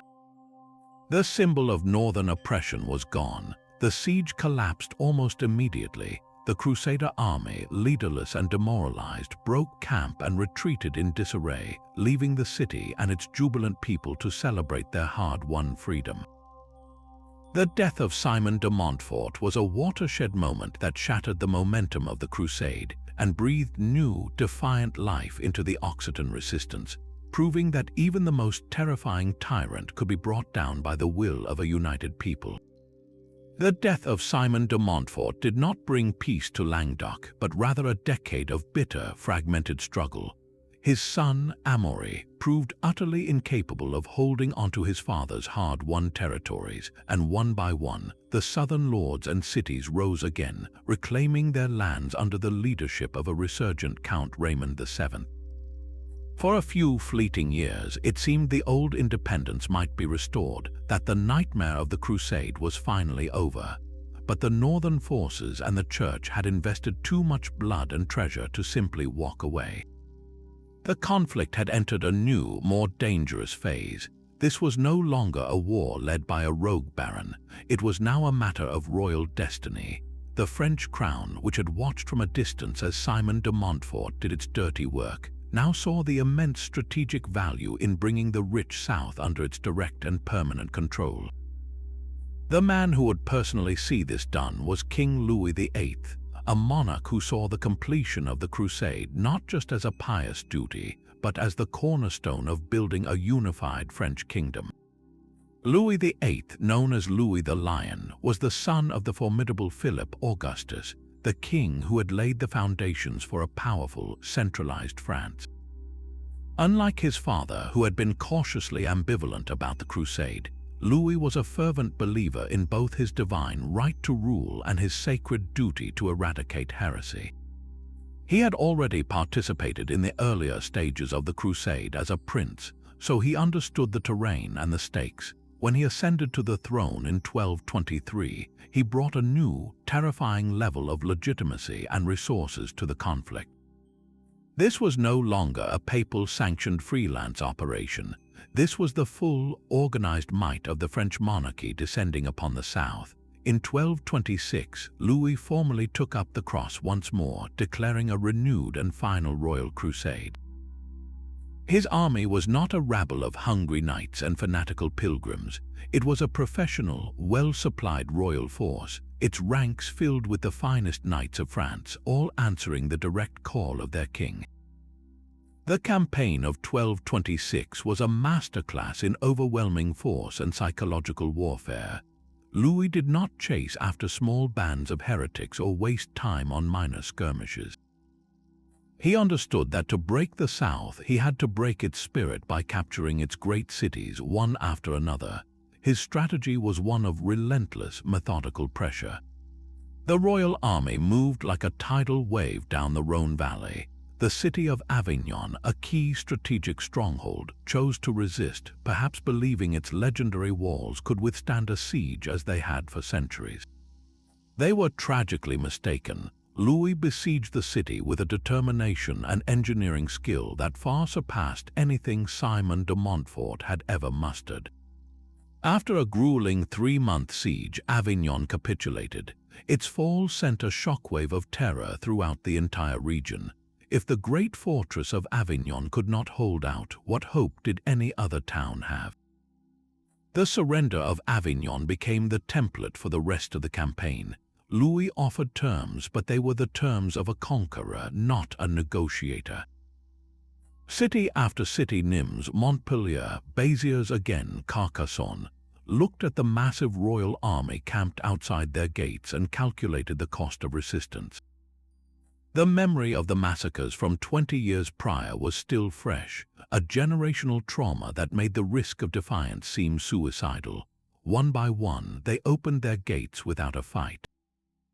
They submitted to the king, swore oaths of fealty, and accepted the presence of his garrisons. The campaign was shockingly swift and efficient. Within a matter of months, the organized military resistance that had briefly flickered back to life was utterly extinguished. The heart of the resistance now rested solely on the shoulders of the young Count Raymond VII, who found himself isolated, outmaneuvered, and watching his inheritance vanish before his eyes as the royal banner of the Fleur-de-Lis was raised over every major stronghold in Languedoc. The final, inevitable end came not on a battlefield but at a negotiating table. By 1229, Raymond VII was a defeated man. His lands were occupied, his allies had surrendered or been crushed, and his treasury was empty. He had no choice but to sue for peace. The terms dictated to him in the Treaty of Paris, also known as the Treaty of Meaux, were designed not just to punish him, but to ensure his dynasty could never again threaten French royal authority. The treaty was a masterpiece of political annihilation disguised as a settlement. Raymond was forced to publicly and humiliatingly swear allegiance to King Louis IX, the son of Louis VIII, who had since passed away. The heart of his territories, including the coveted coastal region of Provence, were carved away and annexed directly into the royal domain. His sole remaining daughter and heir, Joan, was stripped from his custody and betrothed to the king's brother, Alphonse of Poitiers, with the stipulation that should the couple die without an heir, all of Toulouse would revert to the French crown, a clause that essentially guaranteed the eventual extinction of his line. Most symbolically devastating of all, Raymond was compelled to lead a humiliating penitential procession through the streets of Paris, stripped to his waist and publicly whipped as an act of contrition for his family's past tolerance of heresy. The Treaty of Paris did not just end a war, it erased a world. The independent county of Toulouse, a vibrant and powerful state that had rivaled kingdoms, was formally dissolved and absorbed into the Kingdom of France. The unique culture of the South, the language of Oc, the courts of the troubadours, all were now subsumed under the centralized northern French crown. The political conquest that Simon de Montfort had begun with fire and sword was now complete, codified in royal law and sealed with a royal signature. The military crusade was over, but the Inquisition, a new and even more insidious tool of control, was just beginning its work, ensuring the spiritual conquest would be every bit as total as the political one. Yet the fall of Toulouse and the political surrender of its count did not mean the Cathar faith had been utterly eradicated. The Crusade had broken the back of open resistance and shattered the noble protection that had once sheltered the perfecti. But the deeply held beliefs of thousands of ordinary people could not be vanquished by the sword alone. They simply retreated further into the shadows, into a silence more profound than ever before. The faith became a hidden current, flowing underground through family kitchens, remote farmsteads, and moonlit forests, its rituals performed in whispers. Recognizing that military victory was only half the battle, the Church initiated a new, more insidious phase of its campaign, a war not for territory but for souls, fought not with armies but with bureaucracy, interrogation, and terror. This was the genesis of the Papal Inquisition, an institution born in the ashes of Languedoc with one explicit purpose: to hunt the heresy it could no longer see. Pope Gregory IX formally established this new engine of persecution in 1233, bypassing local bishops whom he considered too lenient or too entangled with their own communities to be effective. He placed this fearsome power in the hands of a new class of investigator, the Dominican friars, known as the Dominicanes or Hounds of the Lord. These men were chosen for their iron resolve, their theological training, and their absolute loyalty to Rome. Unlike the crusading knights who sought to conquer land, the inquisitors sought to conquer minds. They were detectives of dogma, armed with the authority to travel anywhere, question anyone, and demand answers in the name of God. Their mandate was to systematically purge the entire region of any remaining trace of the Cathar belief, to follow the hidden threads of the faith and unravel them completely. The methods of the Inquisition were chilling in their cold, systematic efficiency. It did not rely on mass slaughter, it relied on the meticulous generation of fear. The process would typically begin when the inquisitors arrived in a town or village. They would summon the entire population to a sermon, a mandatory gathering where they would preach on the evils of heresy, and then announce a grace period, usually about a week, during which people could come forward voluntarily to confess their errors and name their associates. Those who complied would be given relatively light penances, perhaps a series of prayers or a pilgrimage. This created an immediate atmosphere of suspicion and betrayal, turning the community against itself. After the grace period expired, the real work began. The inquisitors would then summon individuals for private interrogation based on the accusations gathered, both from voluntary confessions and from secret denunciations. These interrogations were not simple conversations, they were psychological battlegrounds conducted behind closed doors. The accused was not told the specific charges against them or who had accused them, left to guess and fear the evidence arrayed against them. The goal was not to determine innocence, but to extract a full confession and a complete list of names. Inquisitors were masters of manipulation, skilled at trapping witnesses in contradictions and exploiting their fears. While physical torture was not yet the widespread tool it would later become, the threat of execution by burning for those who refused to repent or who relapsed into heresy hung over every session. For those who confessed and named names, the punishment could range from wearing crosses sewn onto their clothing as a public mark of shame, to imprisonment, often in harsh conditions where they were sometimes walled into cells for years. The entire process was meticulously documented by scribes, creating a vast and terrifying archive of personal belief that could be used against anyone at any time. This bureaucratic terror was devastatingly effective at destroying the Cathar faith from the inside out. The Inquisition systematically dismantled the informal networks that had sustained the movement. It became lethally dangerous to offer a meal or a night's shelter to a wandering perfectus, as such an act of charity was now proof of heresy. The trust that had bound communities together for generations was poisoned by the constant threat of denunciation.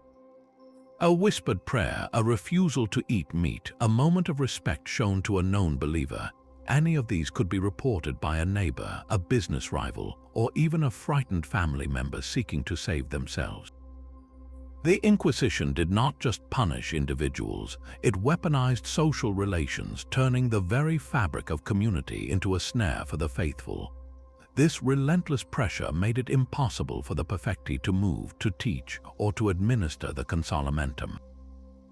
One by one, the spiritual leaders were hunted down, tried, and burned, severing the essential link between the divine and the believers.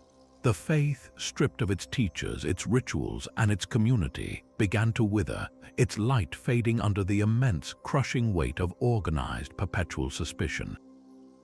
Even as the Inquisition tightened its grip on the towns and villages below, the spirit of defiance found its final refuge in the very bones of the earth itself. High in the rugged foothills of the Pyrenees, perched on inaccessible peaks that seemed to touch the sky, the last great strongholds of the Cathar faith became both sanctuary and symbol. The most famous of these, the fortress of Montségur, was far more than a military outpost. It was the beating heart of a faith under siege, a place the Inquisition bitterly called the Synagogue of Satan. Rebuilt by the Cathar faithful in the early 1200s specifically as a spiritual haven, its remote location and formidable defenses made it a beacon of hope. Here, the perfecti could live and pray in relative safety, and here, the dwindling community of believers could make pilgrimages to receive the precious consolamentum from their revered spiritual leaders. It was a city on a hill in the most literal sense, a defiant declaration that the light of their belief would not be so easily extinguished. The Church and the French crown could not tolerate this bastion of heresy mocking their authority from its mountain throne. In the spring of 1243, the decision was finally made to erase this symbol once and for all. A royal army led by the Seneschal of Carcassonne, Hugues des Arces, marched on Montségur and laid siege to the fortress. What they discovered was a defensive position of nightmarish difficulty. The castle was built on a sheer rocky outcrop, a pog or peak, with vertiginous drops on almost every side. A single, treacherous path, easily defended by a handful of determined warriors, provided the only direct access. The initial assaults were bloody failures, the steep slopes turning into killing grounds for the attackers. The Crusaders soon realized a direct storm was impossible. They would have to settle in for a long, grueling investment, a war of starvation and attrition against the several hundred souls trapped on the mountain. For months, the siege dragged on through a bitter winter. Inside the fortress, the defenders, a mix of Cathar credents and loyal soldiers under the command of the military leader Pierre-Roger de Maurepoix, held out with grim determination. They were not completely cut off. Local sympathizers, moving with stealth through the treacherous mountain passes under cover of darkness, managed to smuggle some supplies into the fortress. Yet conditions grew increasingly desperate. Food dwindled, the cold was biting, and the constant psychological pressure of the encircling army weighed heavily on everyone. Throughout it all, the small community of perfecti within the walls continued their prayers and ministrations, a quiet center of calm in the mounting storm, their unwavering faith a powerful inspiration to the soldiers and believers sharing their ordeal. The turning point came in the dead of winter under a cloak of sheer audacity. A small group of local mountaineers, familiar with every crevice of the mountain, volunteered for a near-suicidal mission. Under the command of the Crusaders, they scaled the seemingly impossible cliffs on the far side of the Pog, the side the defenders considered unassailable. Under cover of a moonless night, they established a precarious foothold on a small ledge just beneath the summit and managed to haul up and construct a powerful catapult. The strategic impact was immediate and devastating. For the first time, the besiegers could directly target the interior of the fortress itself. Their stones and bolts began to rain down on the defenders' positions and the cramped living quarters, shattering the fragile sense of security within the walls and making every moment a terror. The final blow, however, was not military but diplomatic and spiritual. In early March 1244, after 10 long months of siege, the defenders entered into negotiations. The terms they secured reveal a community focused not on survival but on the salvation of their souls. They agreed to surrender in 2 weeks' time. In return, they asked for and were granted 2 critical concessions. First, they requested a full pardon for the soldiers and laypeople in the fortress. Second, and most tellingly, they asked for a 15-day truce before the surrender. Why such a specific and unusual request? The reason was profoundly Cathar. This period was not for preparing for a last stand. It was a sacred window of time. During these 15 days, free from the threat of attack, those inside the fortress who had not yet received the consolamentum could do so. They could make their final peace with God, become perfecti, and face the coming fate in a state of grace. The Crusaders, perhaps confident in their victory and dismissive of the spiritual significance, agreed. On March the 16th, 1244, the gates of Montségur finally opened. The crusading army marched in to take possession of the fortress, expecting to process their prisoners. What happened next was not a scene of defeat, but one of chilling, transcendent conviction. More than 200 individuals, men and women who had used the truce to receive the sacrament, chose to walk out of the gates not as prisoners of war, but as avowed perfecti. They had made the ultimate choice to embrace their faith completely in their final moments rather than renounce it to save their lives. They were escorted down the mountain to a wide, flat field at its base. There, the soldiers had prepared a large palisade filled with kindling. Without a struggle, these 200 and more men and women willingly walked into the enclosure. The pyre was set ablaze, and they were consumed by the flames, singing hymns until the very end. This mass burning was not a hidden event. It was a public spectacle designed to terrorize the region into submission. But instead of extinguishing the Cathar spirit, the great pyre of Montségur created its most powerful and enduring legend, a story of unwavering faith in the face of fire that would echo through the centuries as the ultimate symbol of their martyrdom. Yet even after the fall of Montségur, one final flicker of defiance remained. Perched on a dizzying needle of rock in the Corbières Mountains, the castle of Quéribus held out for another 11 years. It was the last Cathar holdout, a literal eagle's nest so remote and difficult to assault that it seemed untouchable. Its lord, Chabot de Barbera, was a wily and tenacious knight who had evaded capture for years. But no fortress could hold out forever against the relentless pressure of a determined kingdom. In 1255, the royal army finally developed the strategy and deployed the resources to take it. With its fall, the final military resistance of the Cathars was extinguished. The era of the great fortresses was over, and the long, silent night of the Inquisition began in earnest, hunting the last embers of a faith that had once set the world ablaze.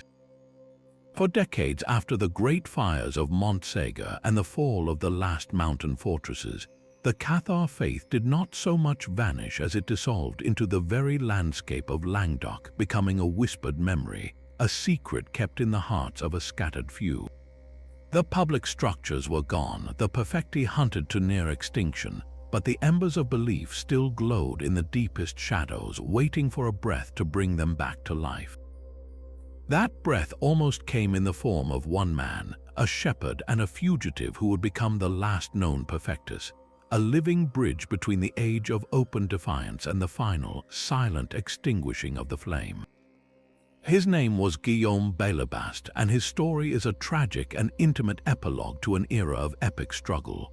Bellebaste's journey to becoming a perfectus was not one of quiet contemplation, but of violence and desperate circumstance. He was not born into a life of piety. He was a simple, perhaps even rough, man from the village of Corbières. His life took a brutal turn when he became involved in a fatal quarrel, killing a man in a fight. This act of violence forced him into the life of a fugitive, forever on the run from the secular authorities. But in his flight, he found an unexpected path to redemption. He was taken in and hidden by the last remaining network of Cathar believers, a tiny, terrified cell trying to keep their traditions alive. In their midst, he encountered the aging, weary perfecti who still moved like ghosts through the region. Seeking atonement for his crime and a purpose for his shattered life, he dedicated himself to their teachings with a convert's fervor. He was eventually ordained as a perfectus himself, becoming the last known link in a sacred chain of spiritual descent that stretched back for centuries. His ordination, however, came at the absolute nadir of the faith's power. He was a perfectus with almost no flock to tend, a shepherd with no sheep. The Inquisition's web of spies and fear had made it utterly impossible to minister openly in Languedoc. To even attempt to stay was a death sentence for himself and anyone who dared to help him. So, in a move of heartbreaking finality, Belebast made the decision to lead a small group of his remaining followers into permanent exile. They crossed the Pyrenees into the Kingdom of Aragon, settling in the town of Morla. It was a bitter irony. The very land whose king had once tried to save their ancestors now became their prison of safety, a place where they could live but never truly be free. There, Belebast set up a small workshop as a weaver, a humble cover for his true vocation, trying to maintain the strict vows of the perfecti while living a precarious double life in a foreign land. Yet even in exile, the human need for connection and the deep-seated traditions of the faith created a dangerous link back to the homeland. Believers from the villages of Languedoc, still clinging to the old ways in secret, would make the perilous journey over the mountains to Morla. They came under the guise of pilgrims or merchants, but their true purpose was to seek out Belebast, to receive the consolamentum from the last living source of its grace, and to have their children blessed. This clandestine traffic was the final, fragile thread connecting the exiled community to its roots, but every journey, every visitor was a potential catastrophe. The Inquisition had long arms and a long memory, and they knew the heresy had not been fully eradicated. They were patient and they were watching. The end did not come from a grand betrayal, but from a slow, intimate seduction crafted by the Inquisition itself. Around 1314, they identified a potential tool, a man from the village of Tarascon named Arnaud Sicker. Sicker was not a random fanatic. He was motivated by a very personal and calculated vengeance. His own mother had been a Cathar believer who had been caught by the Inquisition, condemned and burned at the stake. Her property, which would have been his inheritance, had been confiscated by the church. Arnaud Sicker saw a way to reclaim his birthright. He approached the inquisitors in Toulouse with a sinister proposition. He would infiltrate the exile community in Aragon, gain Belebast's trust, and deliver the last perfectus into their hands. The plan was insidious because it was so patient. Sicker spent years embedding himself into Belebast's world. He pretended to be a devout believer, even bringing his own sickly infant son to Belebast for a healing blessing. He played the part of the dedicated acolyte so perfectly that he eventually became Belebast's closest companion and business partner, all the while meticulously gathering every detail of their lives and beliefs to report back to his masters in Toulouse.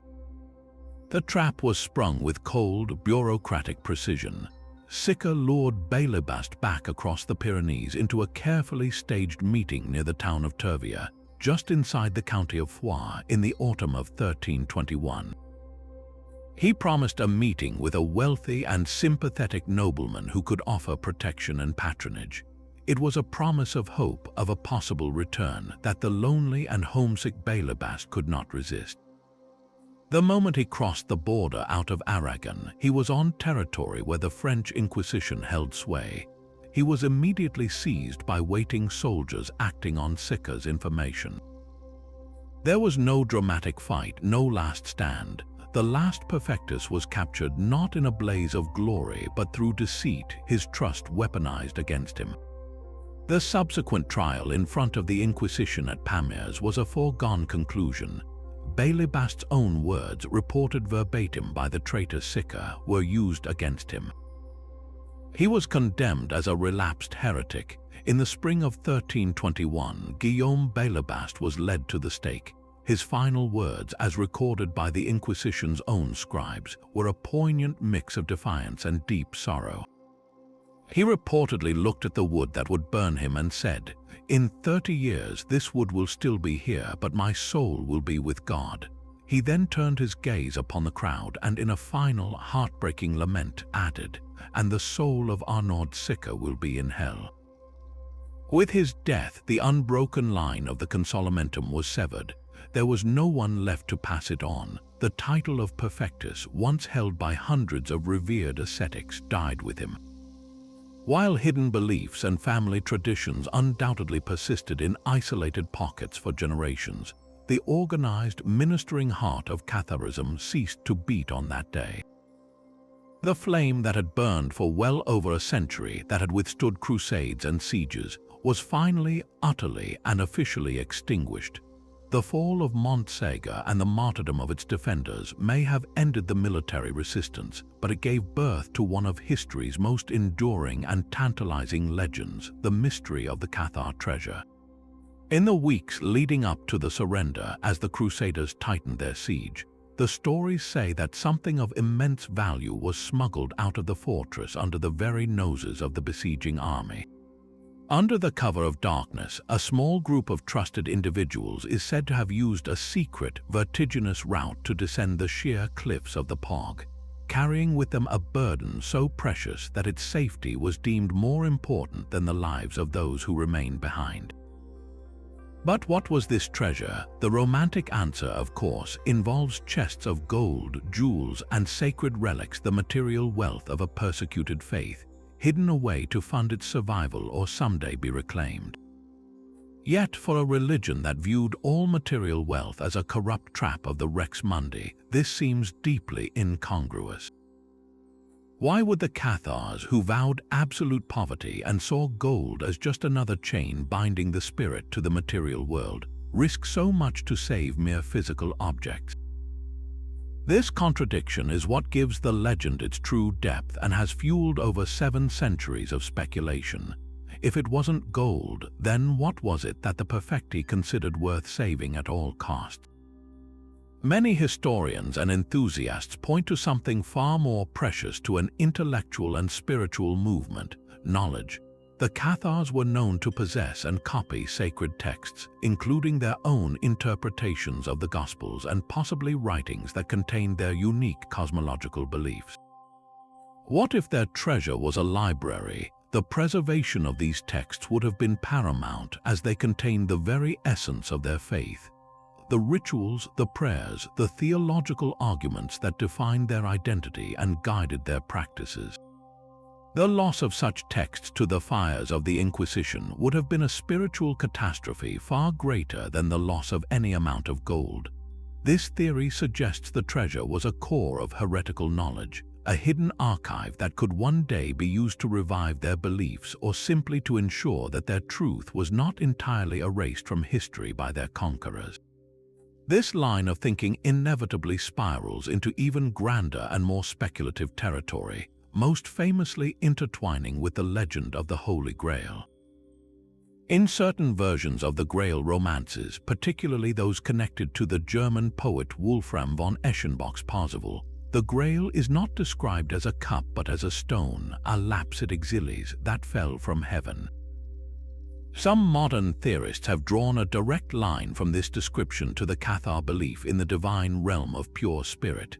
They propose that the Cathar treasure was this very object, the Holy Grail itself, reinterpreted not as a Christian relic but as a symbol of the true God's spiritual kingdom, a tangible link to the realm of light. Other versions of the legend suggest it was the embalmed head of Christ, or another powerful sacred object that proved the earthly Jesus was merely an illusion.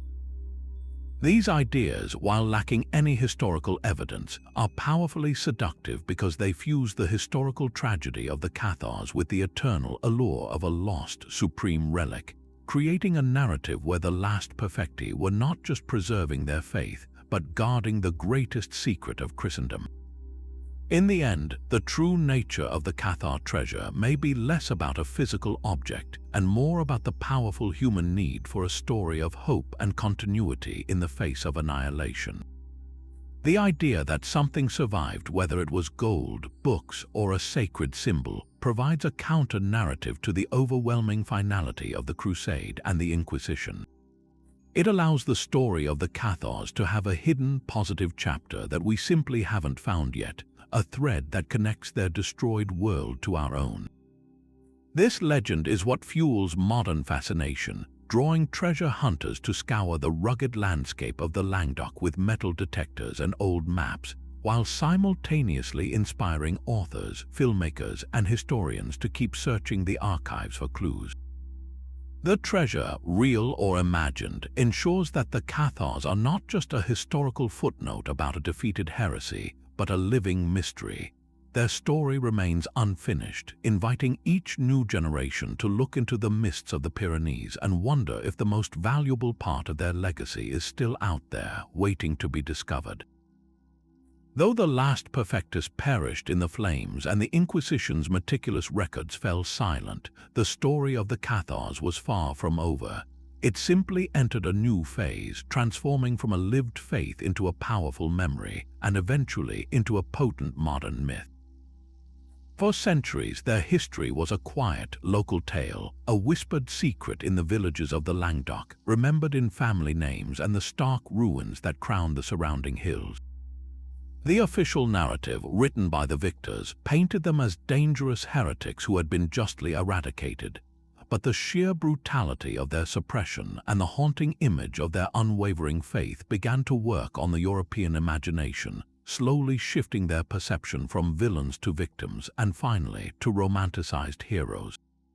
This transformation found its most fertile ground in the realm of literature and art.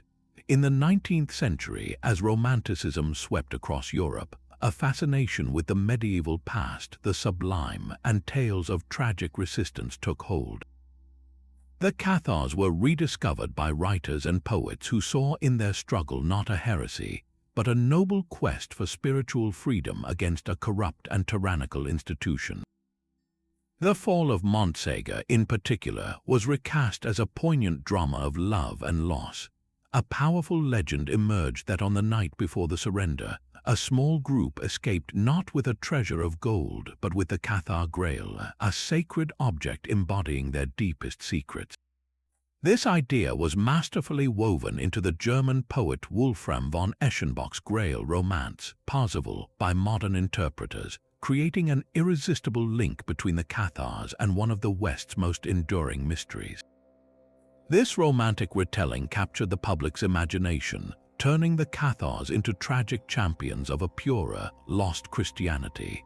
This literary fascination has only grown in the modern era, exploding into a full-blown cultural phenomenon. Best-selling authors like Kate Moss, in her wildly popular Languedoc trilogy, have used the region's dramatic landscape and the Cathar mystery as a backdrop for thrilling narratives that blend historical fact with speculative fiction. Her books, and others like them, have introduced the story to millions of readers worldwide, creating a potent image of the Cathars as keepers of ancient secrets and profound wisdom.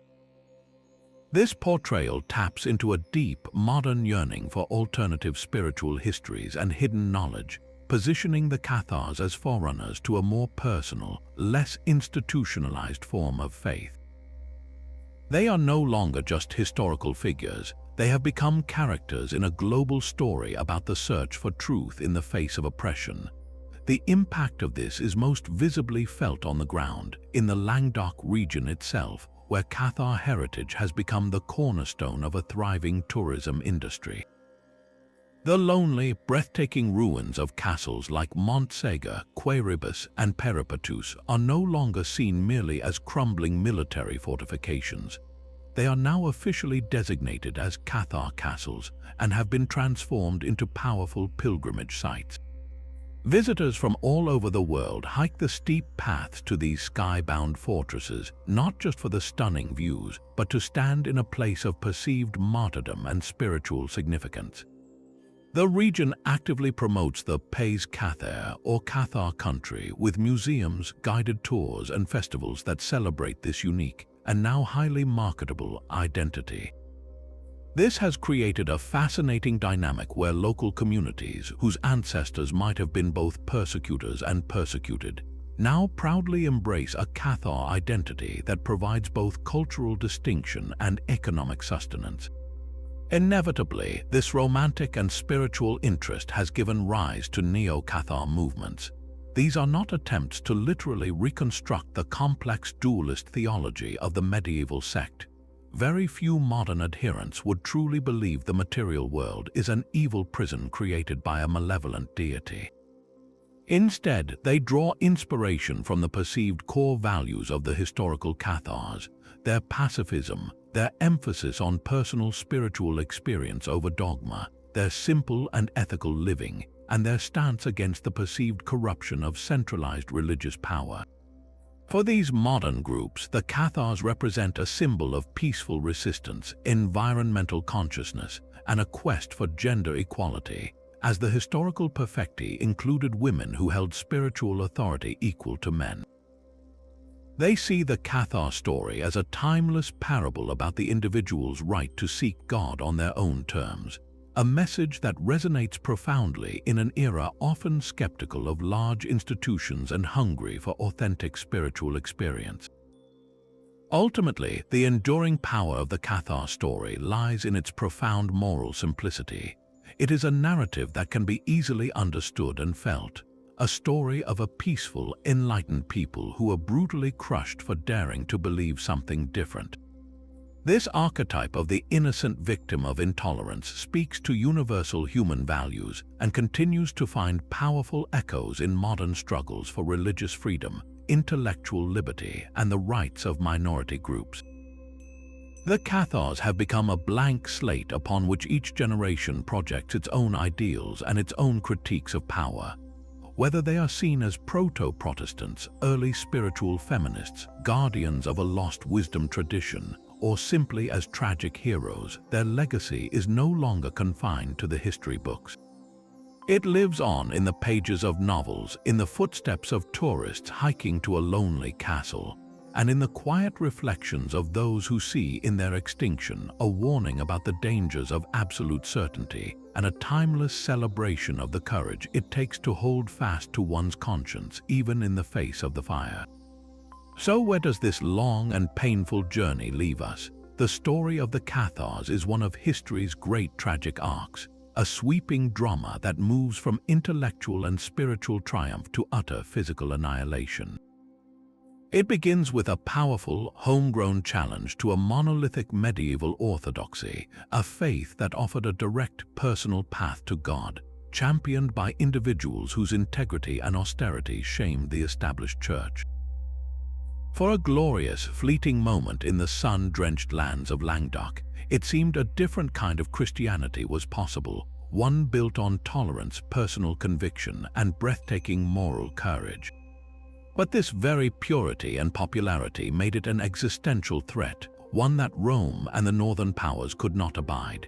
The response was the Albigensian Crusade, a holy war that redefined brutality and introduced Europe to the concept of slaughtering fellow Christians as heretics.